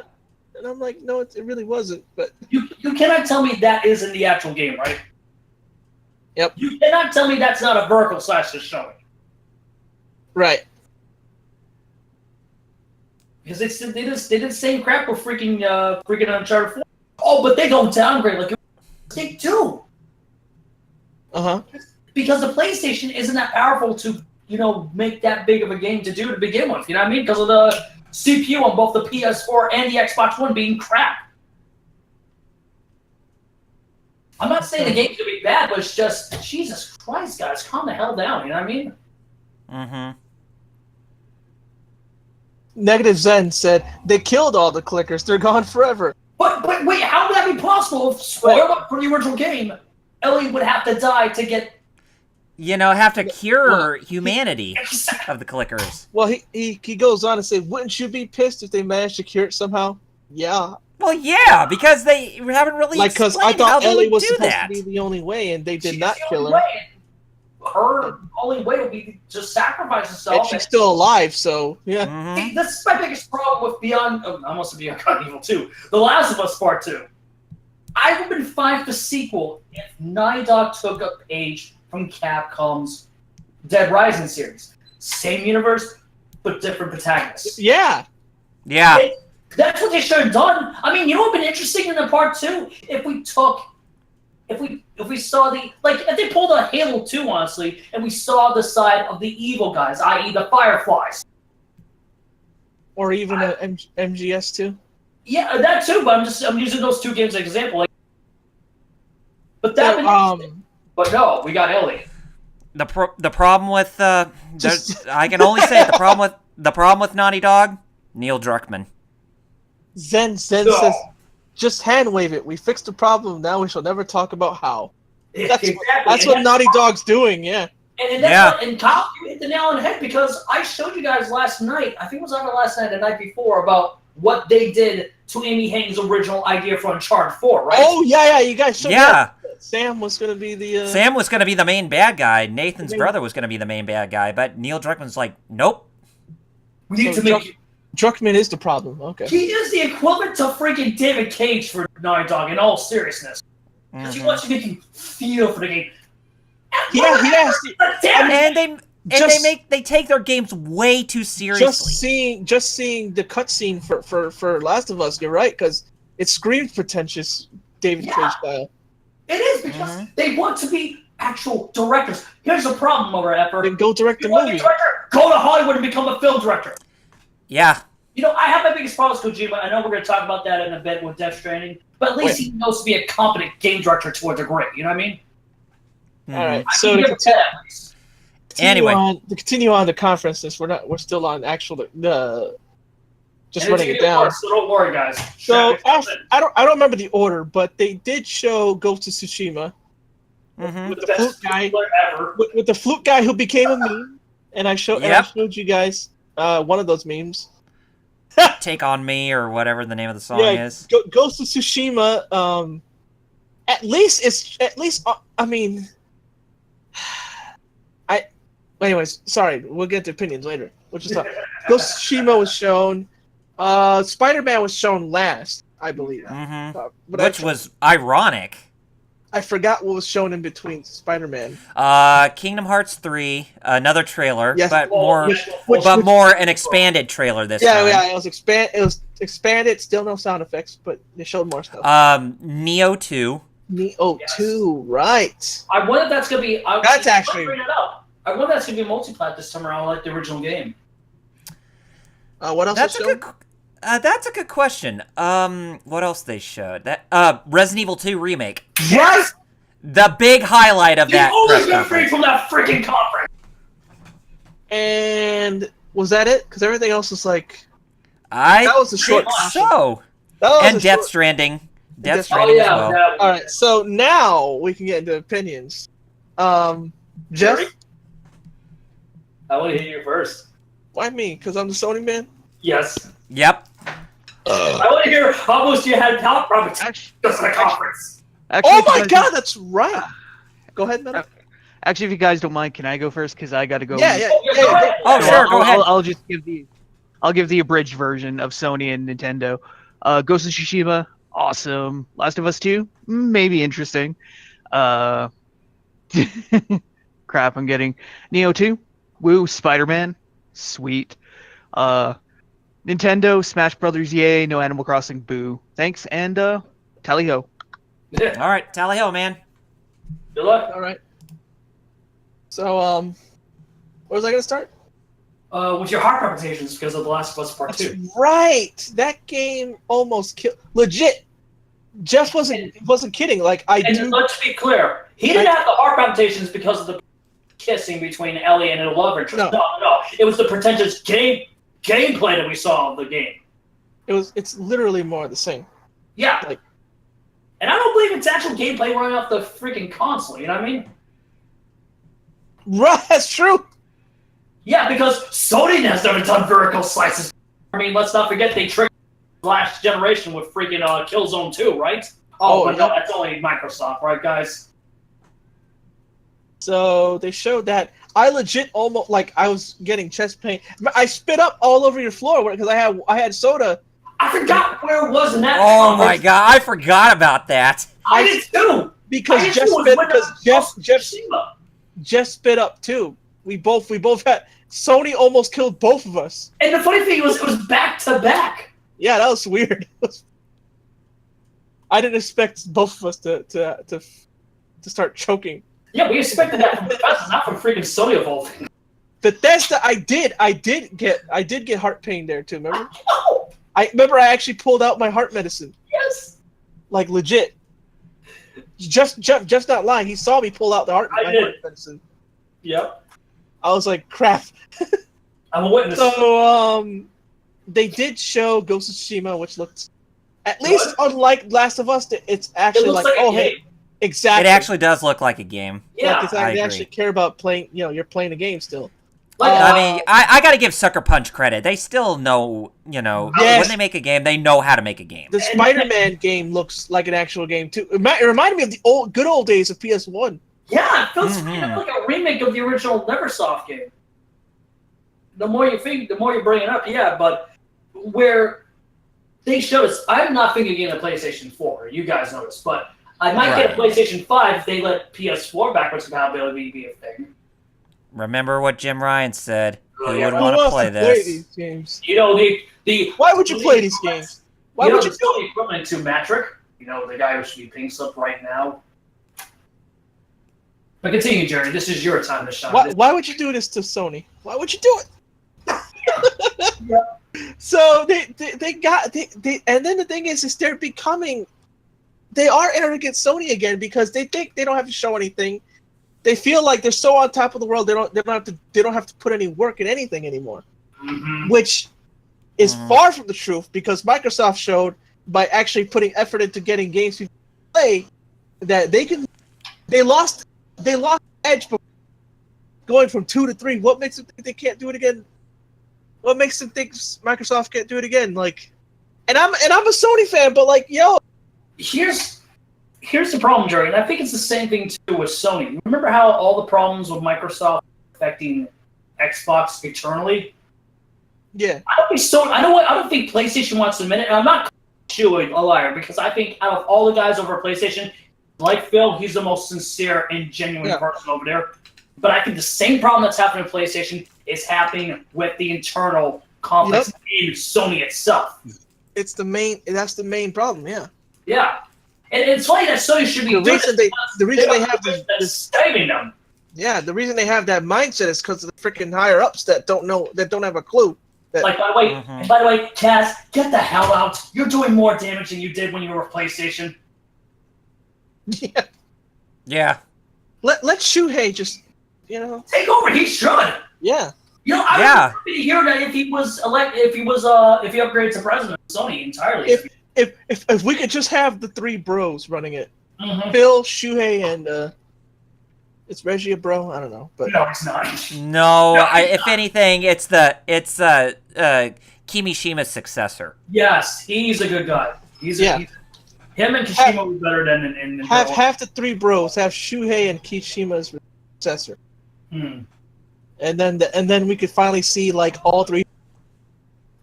Yeah, they be going on road trips together.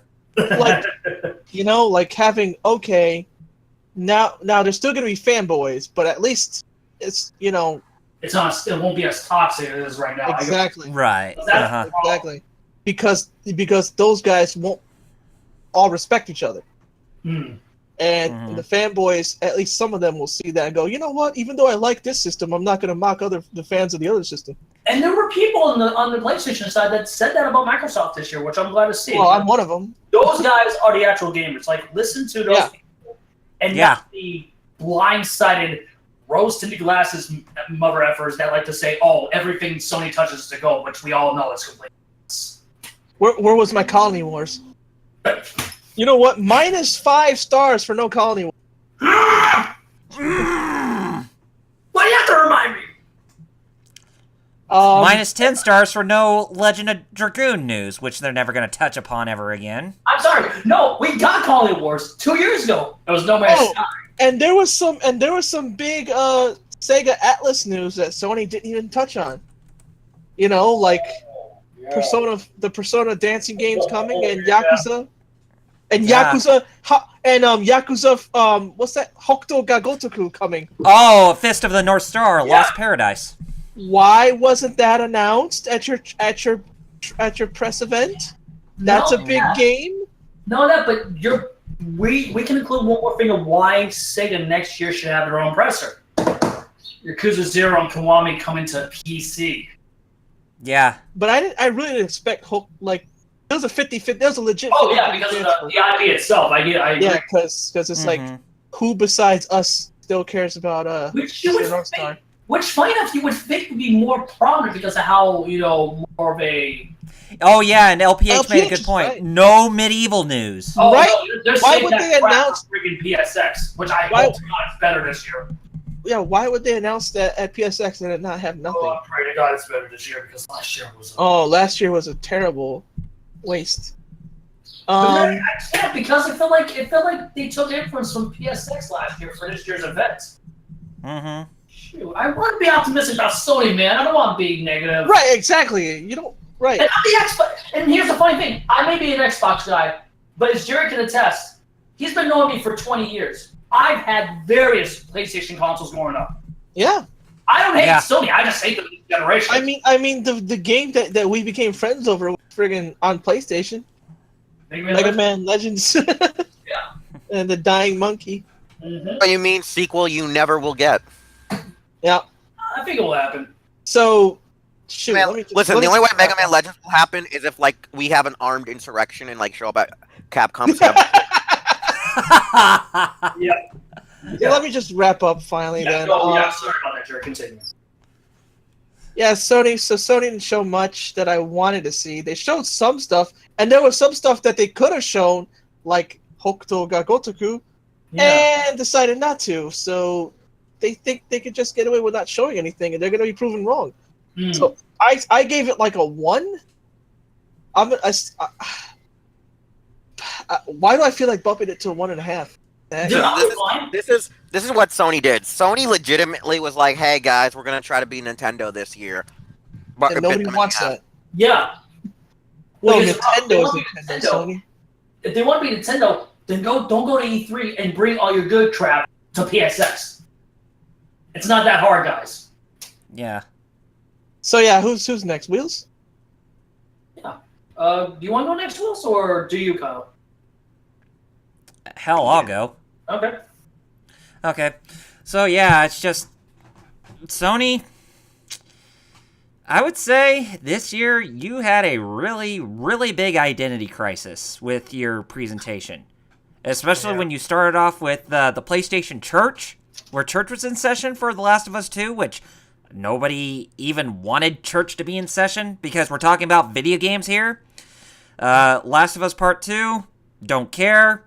Last of Us is overrated. Why are we getting a sequel? I still ask that question even when new footage is shown. Why is the game getting a sequel? Doesn't need a sequel, yeah. No, it doesn't. No, it doesn't need a sequel. Unless, with the way I talked about earlier, that'll be the exception. But Yeah. Naughty Dog, you have lost your way ever since Neil Druckmann has pretty much taken over creative control. And funny thing, I forgot to bring up. Remember they used to have 2 teams? Yep.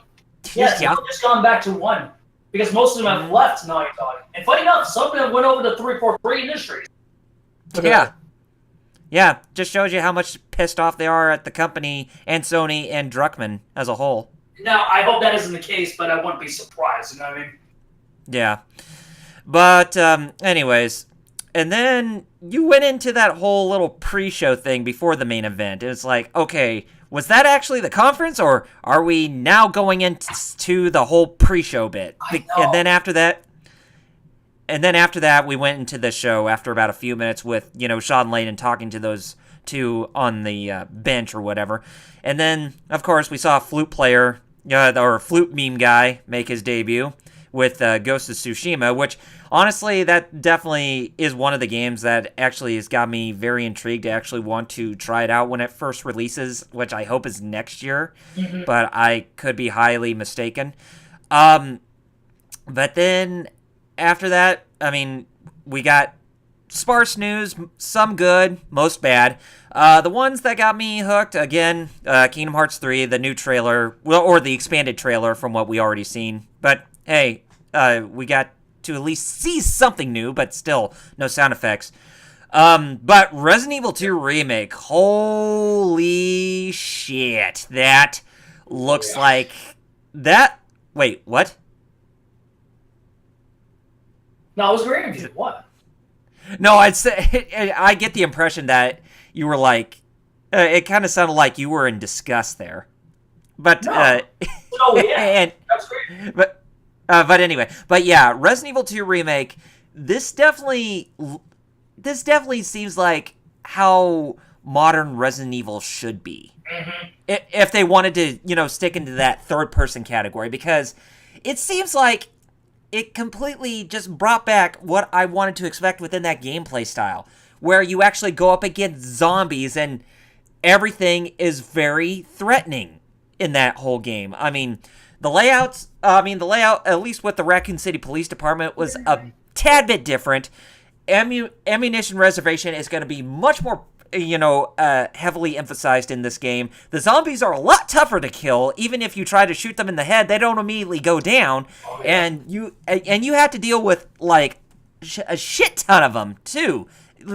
Going up against a shit ton of them at once if you want to try and stay alive. So you got to use use the area that you're in as well as the resources that you have, or reserve the resources that you have to try to work out what the best situation is going to be to try to get out of that particular situation. Yeah. And even the lore that they're going for in this game, it seems like they're taking a classic that was already good but giving it a reimagined feel, like if they were to make it into a more realistic fashion. I mean, I do enjoy the original Resident Evil 2, especially for what it is, but based on it alone for being more on the campy side, this one seems to be more on the realism side, which I don't mind.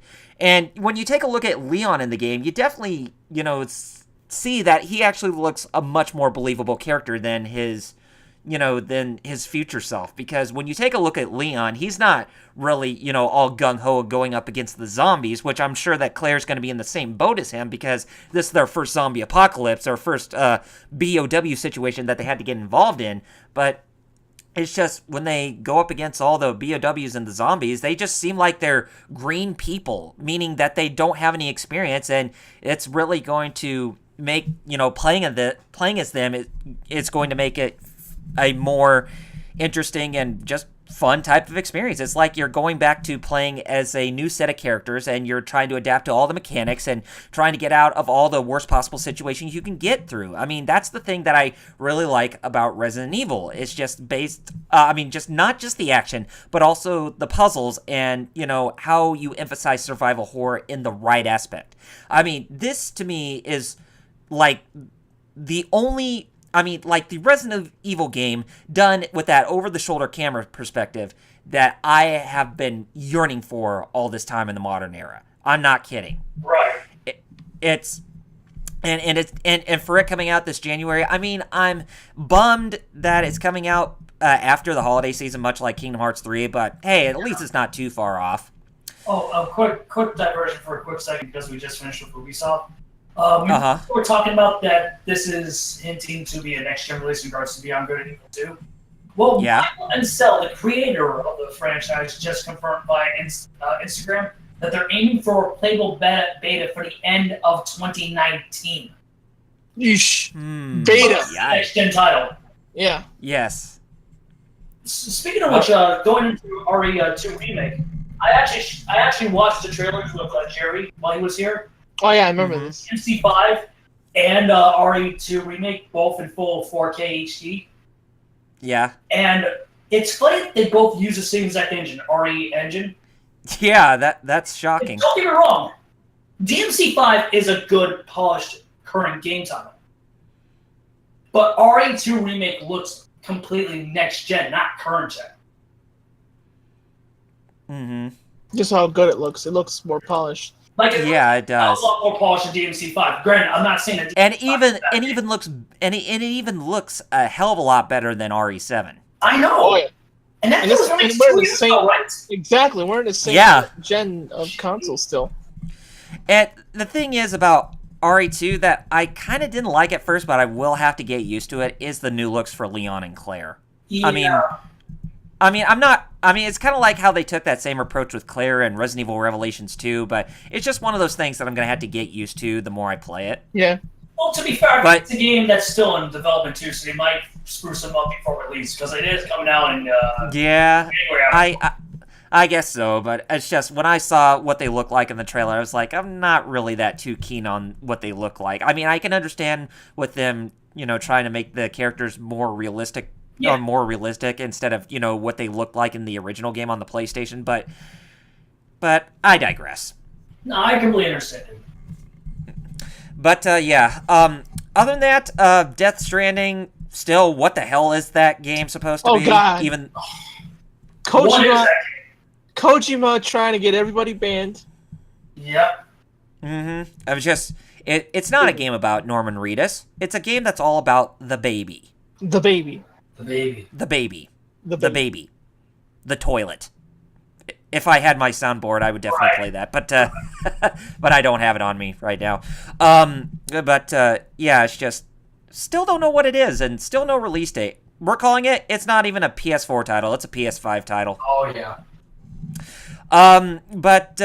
Of course, Neo 2, really wasn't expecting that, but I hope it's not exclusive to Sony's consoles. I mean, I hope it's coming not only to PS4 and PC, but also to Xbox One. Oh, which game, Neo 2? Yes. Yeah. I hope. But the thing that I would... I do expect a PC release. But the thing that... Tecmo Koei, right? Yeah. Yes. Yeah. But the thing that I was actually very surprised by with Neo 2 was the fact that you don't play as an established character like what you played as in the first game. You actually play as a character you create. So I was not expecting that. So looks like they're taking more of the Souls approach with creating your character instead of playing an established character like in the first game, which I'm kind of bummed out by. But hopefully this game, I thought Neo, the original Neo, was was a great experiment, but it still had problems, which I hope that they flesh out for the sequel. But and then Spider-Man, Marvel Spider-Man at the end, still looking pretty good, and definitely looking forward to it in September. But other than that, Sony, there was some good, but in the end, it was mostly just just as like cringeworthy levels as EA and Bethesda, but not as cringeworthy as those two. But it's still cringeworthy nevertheless. So I give them a 1.5 out of 5. Okay. Wheels. If Wheels is still around, because if not, then you. No, I'm here. I was just, like I said, eating. But okay. So Sony, like, I think we'll all agree, Ghost of Tsushima had a great showing for their cinematics and gameplay and whatnot. Started it off though, has been hilarious on the internet, causing so many issues with SJWs. Yep. Yeah. Like, oh, maybe Sony hired this guy because one, he's a really good musician, and that's probably what he does. And I was right. But I said, but Sony can also make the excuse, we're Asian. What is wrong with what we have done? You know, kind of excuse. You know, like, you know what I'm saying? Like they use that bullshit excuse. Like, racist in America? We didn't know that. Like, you literally could just do that and play dumb. Yeah. The Last of Us wasn't as Matango-y as I wanted it to be. I wanted more Matango. Feel like it was a letdown because, I mean, Last of Us is really the video game adaptation of the Toho classic film Matango, Mushroom People. But I mean, like, you know, enough mushroom people in my mushroom people. Yeah, where are they? They just disappeared. Yeah. While it was somewhat hot and cool, I was also like, wow, watch this game get, like, you know, attacked either by SJWs or protected by SJWs. Well, I already saw people, like people who were like trying to criticize the game, and the SJWs just saying, you can't because there's gay people in it, and you're. Yeah, God, because that's not the biggest issue, right? No, the biggest issue is Ellie getting punished by these insane criminals. Yeah, even one had a sledgehammer. You know, that's the same problem why I don't like Tomb Raider currently. Is because, oh, you have to protect them, but yet you want them to be strong, positive female role models. It's like, which is it? Yeah, exactly. Can't both. Yeah, you can't. No. One or the other. Either have to be one or the other. Is Lara strong, or is she always getting beat up? Which one is it? Exactly. What do you want to go with this? Because you can't have it. Is she strong, or is she about to get beat up and be a near victim of sexual assault? Like what sadly happened in 2013's reboot, funny enough. Yeah. But that's strong positivity. If you think that's strong positively, you really need to go to rehab. Bad. Wheels. Right, so Resident Evil 2. The Resident Evil 2 thing was actually kind of funny.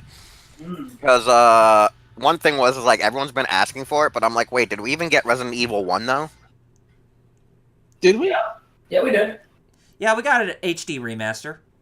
But this one completely seems like it's completely different than the remaster. Yeah, it does. Oh, well, yeah, it does. It's taking an old classic, but giving it a enhanced remake makeover. But from the ground, but was the first one a ground up like this? I would. 2001 remake? Yes, yes, it was. It was remade from the ground up. Yes. Way back. Because I wasn't sure about that. Because I'm sitting there, I'm like, did we even get a 1? And was that fully ground up? Because I was just sitting there, I'm like, is it just because everyone loves Resident Evil 2 more? Sadly, yeah, that's the case. People do. Yeah. I was also disappointed that Leon didn't look anything like Wentworth Miller, and I was very upset. I was like, how dare you defy the laws of, what is it, CWS Anderson. That's a good one. Yeah. Anderson, whatever his name is. Yeah, who cares? But no, but I still wanted Leon to look like Wentworth Miller because, you know, Wentworth Miller is the shit and he's awesome. Yeah, I thought he was good Leon in the movies, to be honest. And we would actually agree with SJWs by having it be based on Wentworth Miller. See? Is, you know, gay. So diversity! Boom. Problem solved. Boom. I don't know if we talked about this yet, but, you know, one of the greatest things I ever saw was the fact that Cody Rhodes is starring in Devil May Cry. Oh yeah, that's right. He does. It does look like Cody. Yeah, it does. Nero. That or Nero kind of looks like Gene from God Hand. We get Yakuza 7, that means it's going to be starring Kenny Omega. Hey, Yakuza 6 had NJPW guys. Yeah. Yakuza 7 have Kenny Omega then. As the IWGP champ. Was the uncrowned champ for like an entire 2 years. You know, because Gato's booking was garbage. Oh yeah. People don't want to. I'm just waiting for like I'm just waiting for if Star Child is like watching the stream right now to flip out and be like, "It wasn't bad booking." I'm like, "Nah, it was bad booking, fam." Surprised, yeah. I've been looking for him to show up. He showed up here. What was bad booking? He's too busy playing Xenoverse 2 and punching people in the face and taking screenshots of it. Oh yeah. Ah. Anyway, was that all you have to talk about, Wheels, in terms of Sony, or did you have more that you wanted to add? Spider-Man game, but I really don't want to talk about the Spider-Man game because while it had some cool aspects to it, it didn't have a lot for me to be fully invested in. Uh-huh. Where I wanted to see more of the gameplay, and we didn't really get enough of it, I felt like we just got like, hey, look, he's swinging from the webs. Oh no, look, he's avoiding getting fought. Oh no, cutscene. Sinister 5. LPH yeah, said, I guess we could call him the Sinister 5 since we still haven't seen Dr. Octopus yet. LPH said about NJPW, it's still better booking than WWE. True. Well, it's not that hard to do. His weird lackeys are fucking up the main roster.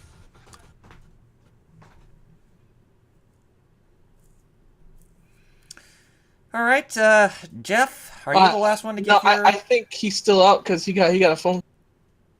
Oh, okay. So, do we just want to go ahead and go to Nintendo and then we'll have him come back? Yeah, might as well, because I don't know how long it's... Okay. So, Nintendo, my bread and butter. Here's the rundown. Your name of the isn't games. Darkon. Well, Nintendo's going to be easy to run down, because it was mostly one game, and then all the other ones were kind of just crammed in the beginning. Mm-hmm. But we'll save that one game for last. But first game they showcased was a new IP by the creators of Armored Core. It's called Demon X Machina. Something I didn't notice about Demon X Machina.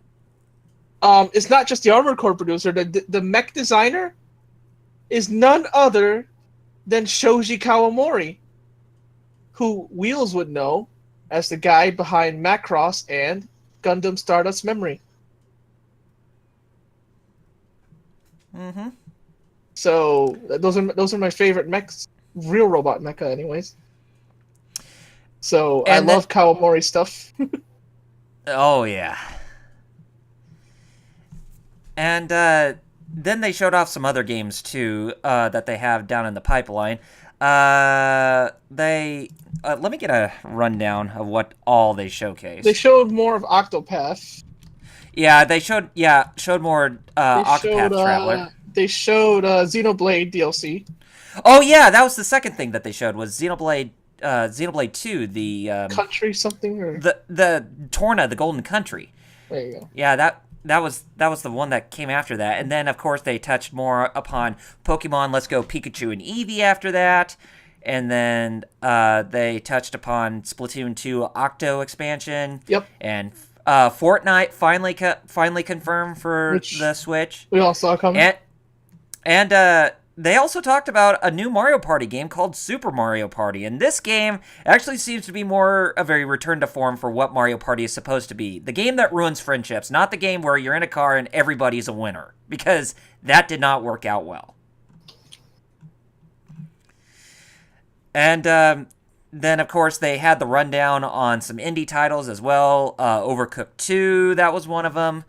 And, of course, Killer Queen Black. Hollow Knight was also another big surprise. And then they had... What? You say yeah. And then we get into the third-party games. Starlink, Battle for Atlas, we already knew about. And then Dragon Ball Fighter Z, which got Chaos marking out. They snuck it in there with that little montage. Big deal. Which Maximilian dude even commented on that. He said, "What's wrong with you, Nintendo? That's a much bigger deal than you're making it out to be." You gotta realize, though, that that's the same thing that Sony and Microsoft have done for years, though. So the fact that Nintendo finally did it is hilarious. Yeah. Oh, yeah. FIFA 19. So why E3 sucks the most? Sucks the most. I still don't have a freaking distribution of City Shrouded in Shadow. Yeah, what's up with that? Yeah, what is up with that? If Fist or North Star and all these other licensed games can come here, finally, I don't see why that can't. Matter of fact, I wouldn't be surprised if it finally came. Like a legit non-OG. I'm gonna keep bringing up City Shrouded in Shadow until I fucking die. Well, that's good. Maybe, And then some of the other games that they showcased were, let's see. They showcased some more Monster Hunter Generations Ultimate. Paladins coming to the Nintendo Switch as well. Captain Toad Treasure Tracker, which is slated for a July release, the same day as Octopath Traveler. And then I think that was all that they pretty much showcased in terms of like the main bread. In terms of the side content, the side bread and butter. But the main meat and potatoes for the whole Nintendo Direct was the new Smash Brothers, which they now dub as Super Smash Brothers Ultimate. This is definitely a new game. Now, it has assets from Wii U, but this is definitely a new game. Yes. Max. The best part is how Sakurai is also hinting. It is the last, so go fuck yourself. Yeah, he's like, I'm honestly, right? And honestly, I can definitely see him being true to his word on that. Yeah, because every character, so I don't have to make it anymore. Yeah, every character from every game is going to be in this new game. So it's like, where do you take Smash Brothers from here after this? Especially if you're going to have this huge blowout of, all the first-party characters as well as all the third-party characters that made their debut in this game. It's like, where do you go after that? For real. But of course, they did have some changes making new too. fucking IPs at Nintendo instead of fucking slotting out the same ones every year. Oh yeah, LPH said, and he played the demo. So LPH, why not type up what you thought of the demo while we're still talking? If you, I mean, we can't make you do anything. We're just asking. Yeah, and they do something since I think we live closer to each other on the East Coast, and we could hang out sometime and maybe shoot the shit out of ROH event one day, maybe in the future, whenever. But until then, I mean, when it comes to that whole bit, they actually showcased all the changes that they made for all the characters that are going to be playable in the game as well. Yeah, they went in depth. Yeah, they went really in depth, but I will say my review of that whenever I get to talk about that. But we'll not get ahead of ourselves, so let's go ahead and have us deliver our individual thoughts of Nintendo's presser. So, Jerry, why don't you go first? Well, Demon X Machina was cool. That was like the biggest thing I was into besides the Dragon Ball Fighters announcement they just snuck in there. Because, like I said, Shoshi Kawamori is the mech designer, and I've been wanting a new Armored Core game forever.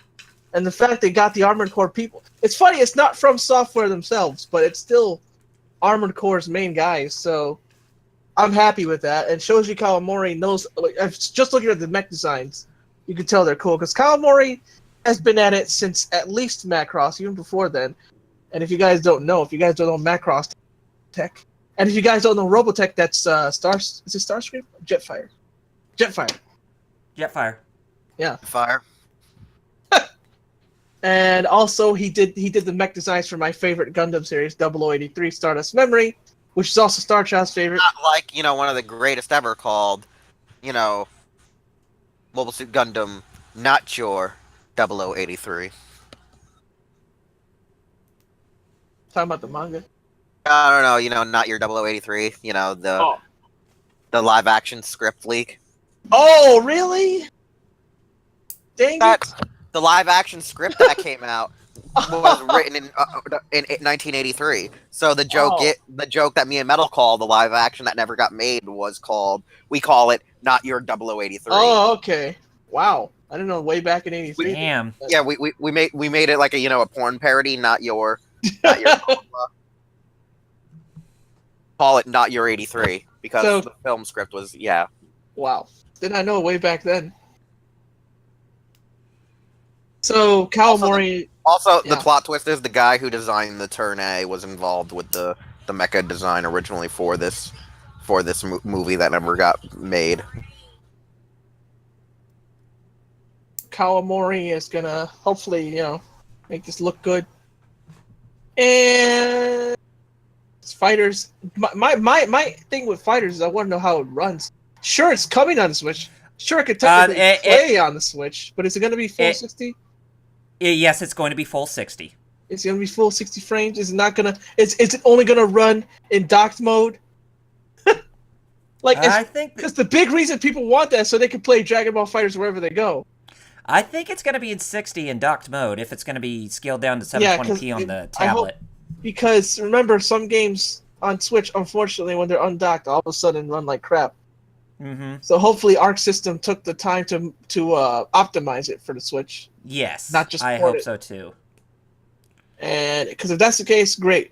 I'll get a Switch and play Fighters wherever I go, especially on the toilet. The toilet.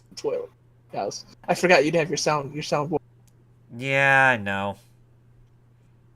I gave Nintendo all the Smash stuff. I like Smash. I do. I just don't. I'm one of those people who doesn't. I don't play it competitively. I don't see it as a competitive thing. But I'm glad that because of this Smash and because of how Sakurai is trading it, that thanks to this Smash, next year, guess what? Finally, no more Melee at Evo. Yes. No more Melee and no more Switch Wii U version, just the Switch version. Meaning, a spot opens up for another fighting game that should be at Evo. Yes. Like, say, I don't know, Soul Calibur or Virtua Fighter or KOF. Yes. Anything. Like the idiot Power Ranger fans would believe, it's a thing called Legacy Wars. That thing. That is, yeah. Oh God. Yeah, sure. So with Melee gonna be out of the picture next year, we can just say, "Suck it, hungry bitch," or "hangry bitch." Yeah. Learn the Switch version. Learn a current version. Get good again. Yeah. Yes. Quit being complacent with a game that's nearly. Yeah, quit being complacent with a game that's nearly 20 years old. I mean, my God, you should be thankful that they allowed you to play your 15-year-old game over and over again. No other, on the main stage too, because no other game gets that. Everybody, if it were up to us Street Fighter fans, it'd be Third Strike on the main stage too. But we only get a side tournament, and we don't complain about it either because we know. But you guys get to complain and make your old game on the main stage where Third Strike has more of a. Listen. I get tired of how just in general the fighting game community is ludicrous in their own right. Because I mean, while there's game that should be on there, they also look down upon other games. So it's like no matter what, community doesn't really know what the hell it wants anymore at times because they're like, oh, we just want this typical side-scrolling back and forth multi-combo. We don't want any of your Xenoverse. We don't want any of your Budokai. We don't want any of your Budokai Tenkaichi. We just want fighters. Yeah, we want that fighter. That Smash Bros? Get that shit out of here. That Digimon Rumble Arena 1 and 2? Get that shit out of here. Jump Force. Make that the replacement of Melee next year. Jump Force's fighting engine is ass. if it's based on the J-Star's Victory Engine, the recent J-Star's Mhm. Victory Engine was so bad it made it that Hopefully like it's old better fans than- were pissed off and new fans hated it.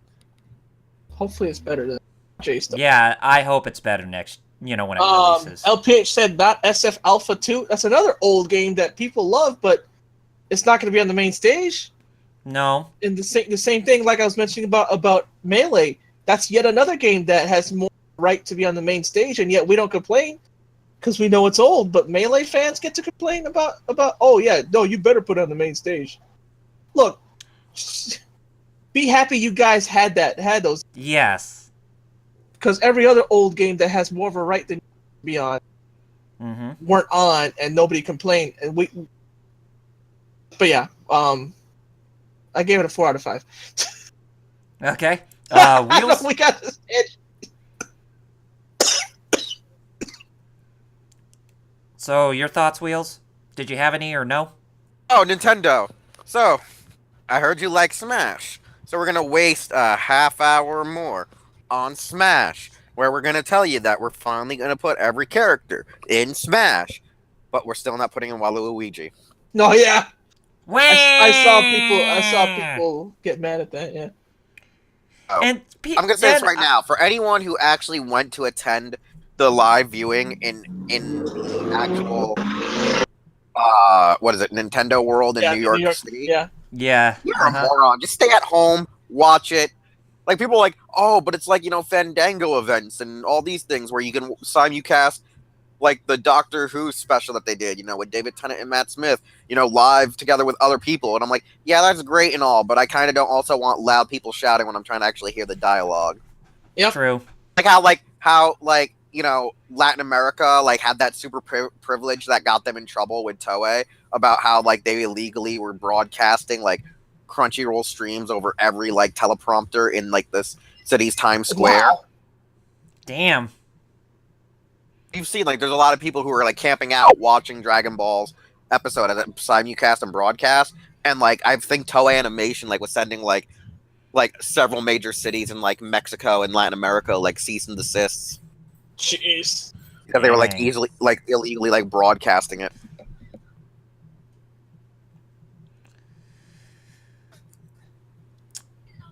But yeah, no, I'm saying I feel there's a lot of weird privilege. There's a lot of weird clout in Nintendo fans. This is where I thought they were gonna impress me, but they're like, hey, remember that presentation where we did Breath of the Wild? Yeah, we're gonna do that, but for Smash. So don't expect any other game. Yeah, that's the thing. So Yeah. if you don't care about Smash, this was a terrible conference. Really. But I didn't want fucking Smash. I wanted to see more of that, new impressive Pokemon game that's garbage and amazing at the same time. I wanted to see new games in general. I wanted to see other stuff like DLC content. But no, we have to talk about Smash. And we got to talk about how we're adding Splatoon to Smash and how we're adding Wrigley to Smash. But guess what, big. Smash? Not too You've been big. obsolete Not too since big. Melee. Not too big. You've been Not too obsolete big. since Melee. Smash has been obsolete since Melee. I played it on the Wii while it was still pretty good. Brawl, it was decent. The 3DS game, garbage. I feel like Smash is one of those things where just turn Ultimate into a reskin of Melee and add all your new characters to it. Fuck all the installments in between. Fuck it. Fuck it. I wanted new games, but you fucked it up. What'd you give it out of 5? He doesn't grade. All right, forgot. Yeah, because you weren't there. We were actually on the shows, you know what I'm saying? When we were actually watching them live. Now it's nah, man. I think Nintendo, PlayStation, and Sony, PlayStation and Microsoft PlayStation, were all even. But because it was while you showed me games I already knew were coming, you had some cool presentations for them. I feel like your overall thing was a waste of my fucking time, and I should have just waited for the trailers. Yep. The unveilings. You know what For I'm saying? most That's of what E3 in general, yeah, you're right. Yeah. that's what I freaking felt like. It wasn't a couple of years ago where what was it? We had Ubisoft, Bethesda, and Sony unveil 3 nights in a row, amazing fucking content when we had the Doom unveil, the Final Fantasy reveal. We had that year when they did Final 2015, Fantasy. yeah. Yeah, 2015 was one of the most amazing E3s I've seen since back when it was on G4, back when G4 was still a thing in 2000 and freaking like 6 or 7. That's like the last time I've like felt so pumped for like an E3. It felt like. Yep. How it felt for me. Like I just felt like it went like out the window because I feel like E3. It's like for all the gaming companies to be like, this is what gaming is, and this is how we're gonna present it to you. No, it's like, here's a game, we're presenting it to you. Fuck the rest. We're the best. All right. Now, for me. Yes, so Nintendo man. Yes. I will say, for the first half of the presentation, it was actually good for the most part. I mean, the new IP for Demon X Machina definitely has me intrigued in actually wanting to pick that up, and I forgot to even mention this too. The new Fire Emblem game, Three Houses. Now that Fire Emblem game, I hope that they actually take it more seriously instead of what they did with Fire Emblem Fates. I hope they make it more appealing and more structured, kind of in the same vein how they tried to improve the gameplay in Fire Emblem Echo Shadows of Valentia. But I hope they go above and beyond that with this new installment this time around. And it definitely looks like they are taking some steps, especially from what we saw in the battle sequences between characters. It seems like you not only have your own characters to fight against other enemy units, but it's like, or like the main leaders of enemy units, but it seems like you have soldiers that fight alongside them in those battles, which I actually think is actually pretty interesting because it actually adds more to the fights rather than just seeing two characters duking it out with one another. But again, it was just a short rundown, and it's not coming out until early or spring 2019, so didn't really catch much on that or with what else that they're going to show. Now, with everything else, whether it comes from first party and third party, as well as the indie games, I actually thought they were all pretty cool, and especially with how Fortnite and Dragon Ball FighterZ, how Fortnite is already out on the Switch, and how Dragon Ball FighterZ is coming to the Switch. That's pretty awesome. More kudos to that. Now we just need to get something like Guilty Gear Xrd, as well as Tekken 7, Soul Calibur 6, or even something like the yet to be announced Mortal Kombat 11 on there, and then everybody will be happy. In case when it comes to like fighting games and that kind of stuff, because we already have Blaze Blue Cross Tag Battle, and of course we have Smash Brothers coming up, which it's debatable on whether or not that's considered a fighting game, even by the general public standards. But I will say that even though Smash Brothers was great with what they shown, it was also the biggest weakness of the entire E3 Direct, because I really didn't need to know 20 minutes about Smash Brothers Ultimate in this presentation. That should have been saved for its own Nintendo Direct right before the game releases, because for what they showed, that was a complete alienation with what Nintendo had done with their E3 presentations in the past. It's like everything is about Smash Brothers with this year. While it's great and all, but I didn't really need to know all about that. I mean, it should have been cool if it was like about maybe 5 minutes of that, and then some more stuff that we could expect in the future, like more on like Metroid Prime 4 and all that, or even the ones that got mentioned last year. That actually would have, brought about more, better quality to the whole presentation. But making half the presentation, the last half about Smash Brothers, it's just like, you're spoiling a whole lot. I really didn't need to know about it. I mean, it's just Smash Brothers. What can you say about it? And I just hope is actually announce a real Star Fox game. Yeah, I agree. Or even another game what the hell was Retro Studios working on? That wasn't even announced. And but overall, I will say oh god, I wish, but we still haven't even heard shit about that. It's like what he said, Tupac from Spaceballs. We ain't found shit when it comes to the whole Nintendo Direct. But I will say, for the realistic side, it wasn't as cringeworthy as, say, EA, Bethesda, or Sony. I mean, they showed games and they had gameplay for them, and from what was shown, it was actually not terrible of a Direct. It wasn't as good as last year's presentation with what they had, but overall for this year, it wasn't that bad either. So I said 4 out of 5, during the E3 stream, and I still stand by that decision. All right. Well, Yeah. 2 of our guys dropped. I'm assuming Jeff not only took a phone call, but his mom probably came over. Probably. I'm gonna So assume we want to because go ahead and give our give our plugs. And quick, give our quick grade on E3 overall. E3 overall. I might as well go first for that. Yeah, go ahead. E3 overall was such a disappointment. The only thing that I'm actually glad I went. It made it at least a little more fun to see Jeff just get angry, and I'm like, this is actually entertaining. But a lot of these companies, some of them showed some good stuff, but all of them, even except for Microsoft, although a little bit Microsoft, basically all of them have felt like they were just like, we don't care about E3 at all. None of us are going to show anything breaking. Like we're not going to show any hidden games or anything like that. We're just going to nothing big. We're just going to show some stuff that you already knew about and explain that, or show teases of the big thing that you wanted. Like Bethesda was the king of this. They all did it, but Bethesda really did that. So overall, if I had to give it out of 5, I'd give it overall, even with Microsoft, like a 2.5. Yeah, I mean, I'd have to agree. It just seems like with more of these publishers and developers, they're starting to see E3 as, a less, what's the word I'm looking for?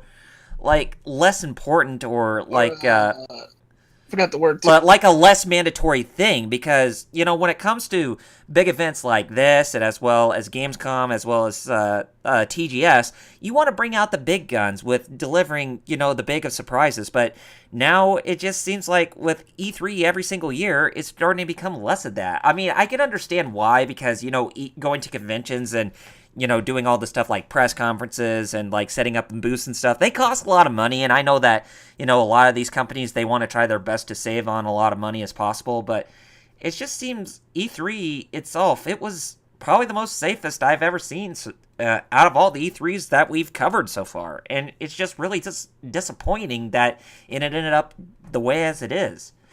So, but, I mean, there was some good, but most of all, it was just safe. It was just dull.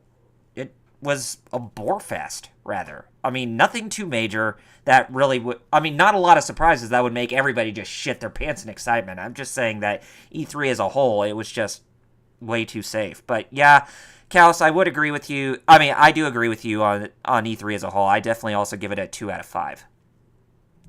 Well, Wheels, you're the only one left, because...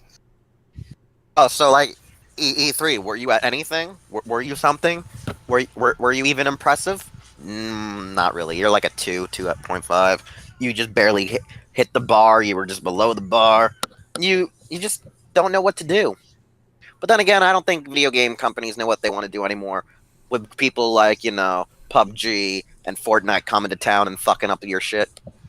Yeah, it just seems like everything at E3 was just all about the motif of Battle Royale as well. Yep. I guess which is exactly what Fallout 76 is going to have. Yeah, that's the thing about Fallout. It's like, I know people want online Fallout, but this just seems to be following the fad of Battle Royale instead of making an online Fallout that makes sense. Yeah.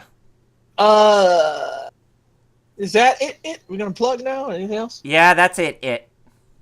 Wheels? Plug Doesn't away? make sense, the gaming industry. What you got to plug? The Hero Club and all that.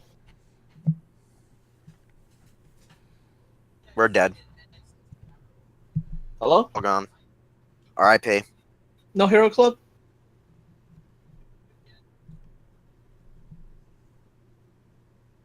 Hello? Hello? Wheels, what you gonna plug? Like, I can barely... Like, what just happened? I don't know. Hear you guys talking for like an entire minute. I really don't know what happened, but anyway, what do you have to plug? To plug? Oh, I got a lot of shit to plug.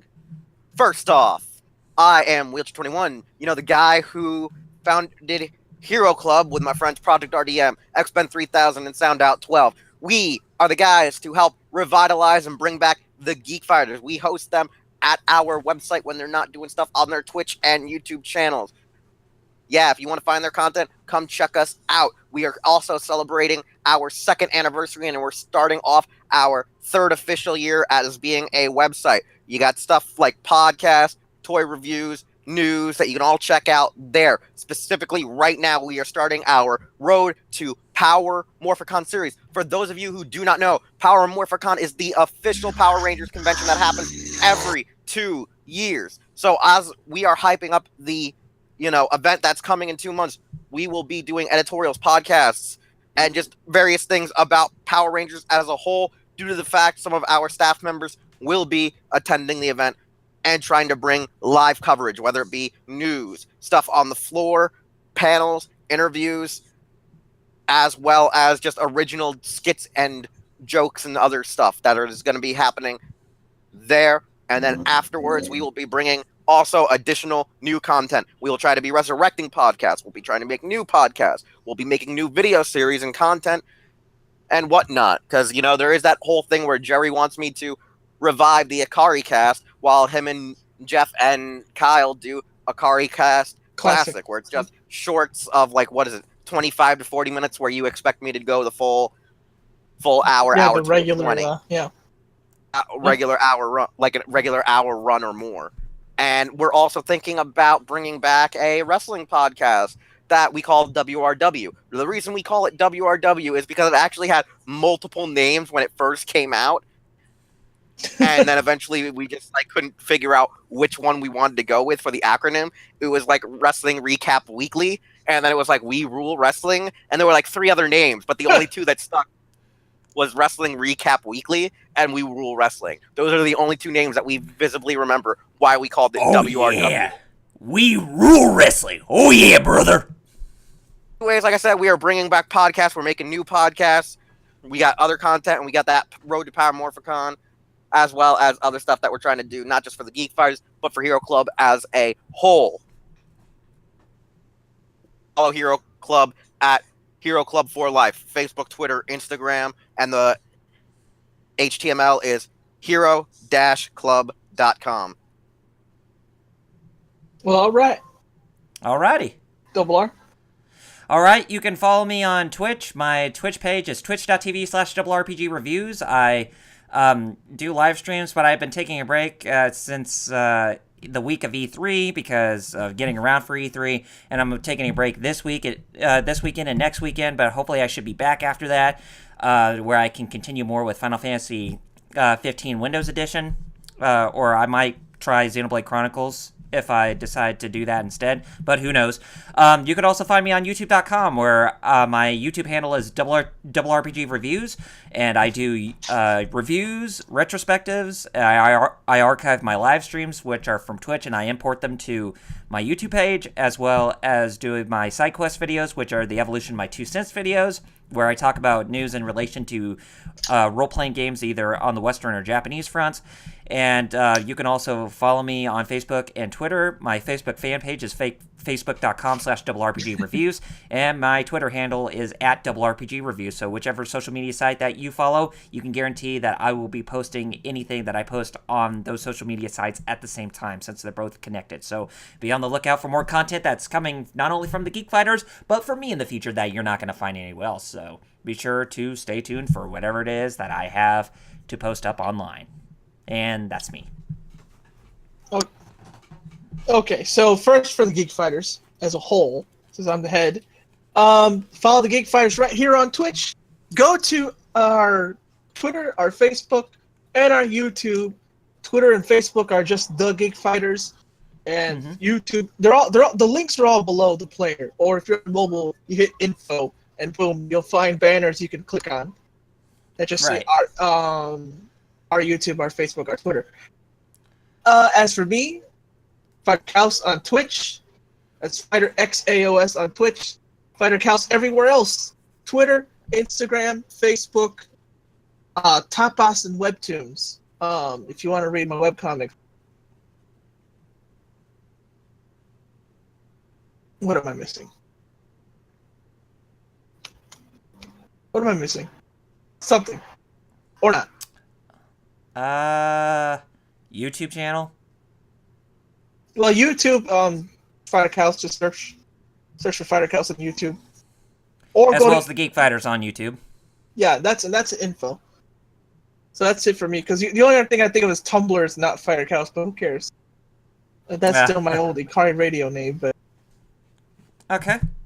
So I think we're all done. So yeah, we've been at it for a long time, like you mentioned is true. Yeah, we should. Yeah, and the thing is that we will be back next weekend to continue our live streams playthrough series on DMC Devil May Cry with 16-bit Jeff. Which isn't much longer. No. And I return at the very end. Anything you want to plug real quick, Wheels, before we log out? Already plugged. You mean metal? I mean metal, sorry. Just my Twitter at MiddleNinja0 and my Twitch, which I've started using sort of semi-regularly again, which is VisibleNinja EX on Twitch. There we go. All And too right. bad Jeff, I can almost hear it in the background. I'm pretty sure he's talking to his mom. Probably. So, for Probably. Jeff, 16-bit Jeff on Twitch and on Twitter. That's what he uses mainly. Mm-hmm. Especially his Twitch. 16-bit Jeff. Alright, we're done. Let's sign out. All right. I have my phone to charge. And you want to sign us off, Jerry, like you usually do? Alright, jeez, threw me off there. For double RPG, for 16-bit Jeff, I am FighterXaos. Thank you to our guests, Wheels and Metal Ninja of Hero Club. We're our partners. Thanks to them for helping us out, for bringing us back. And I just got 2 words left to say. Nemo. Kanmyo. Peace out.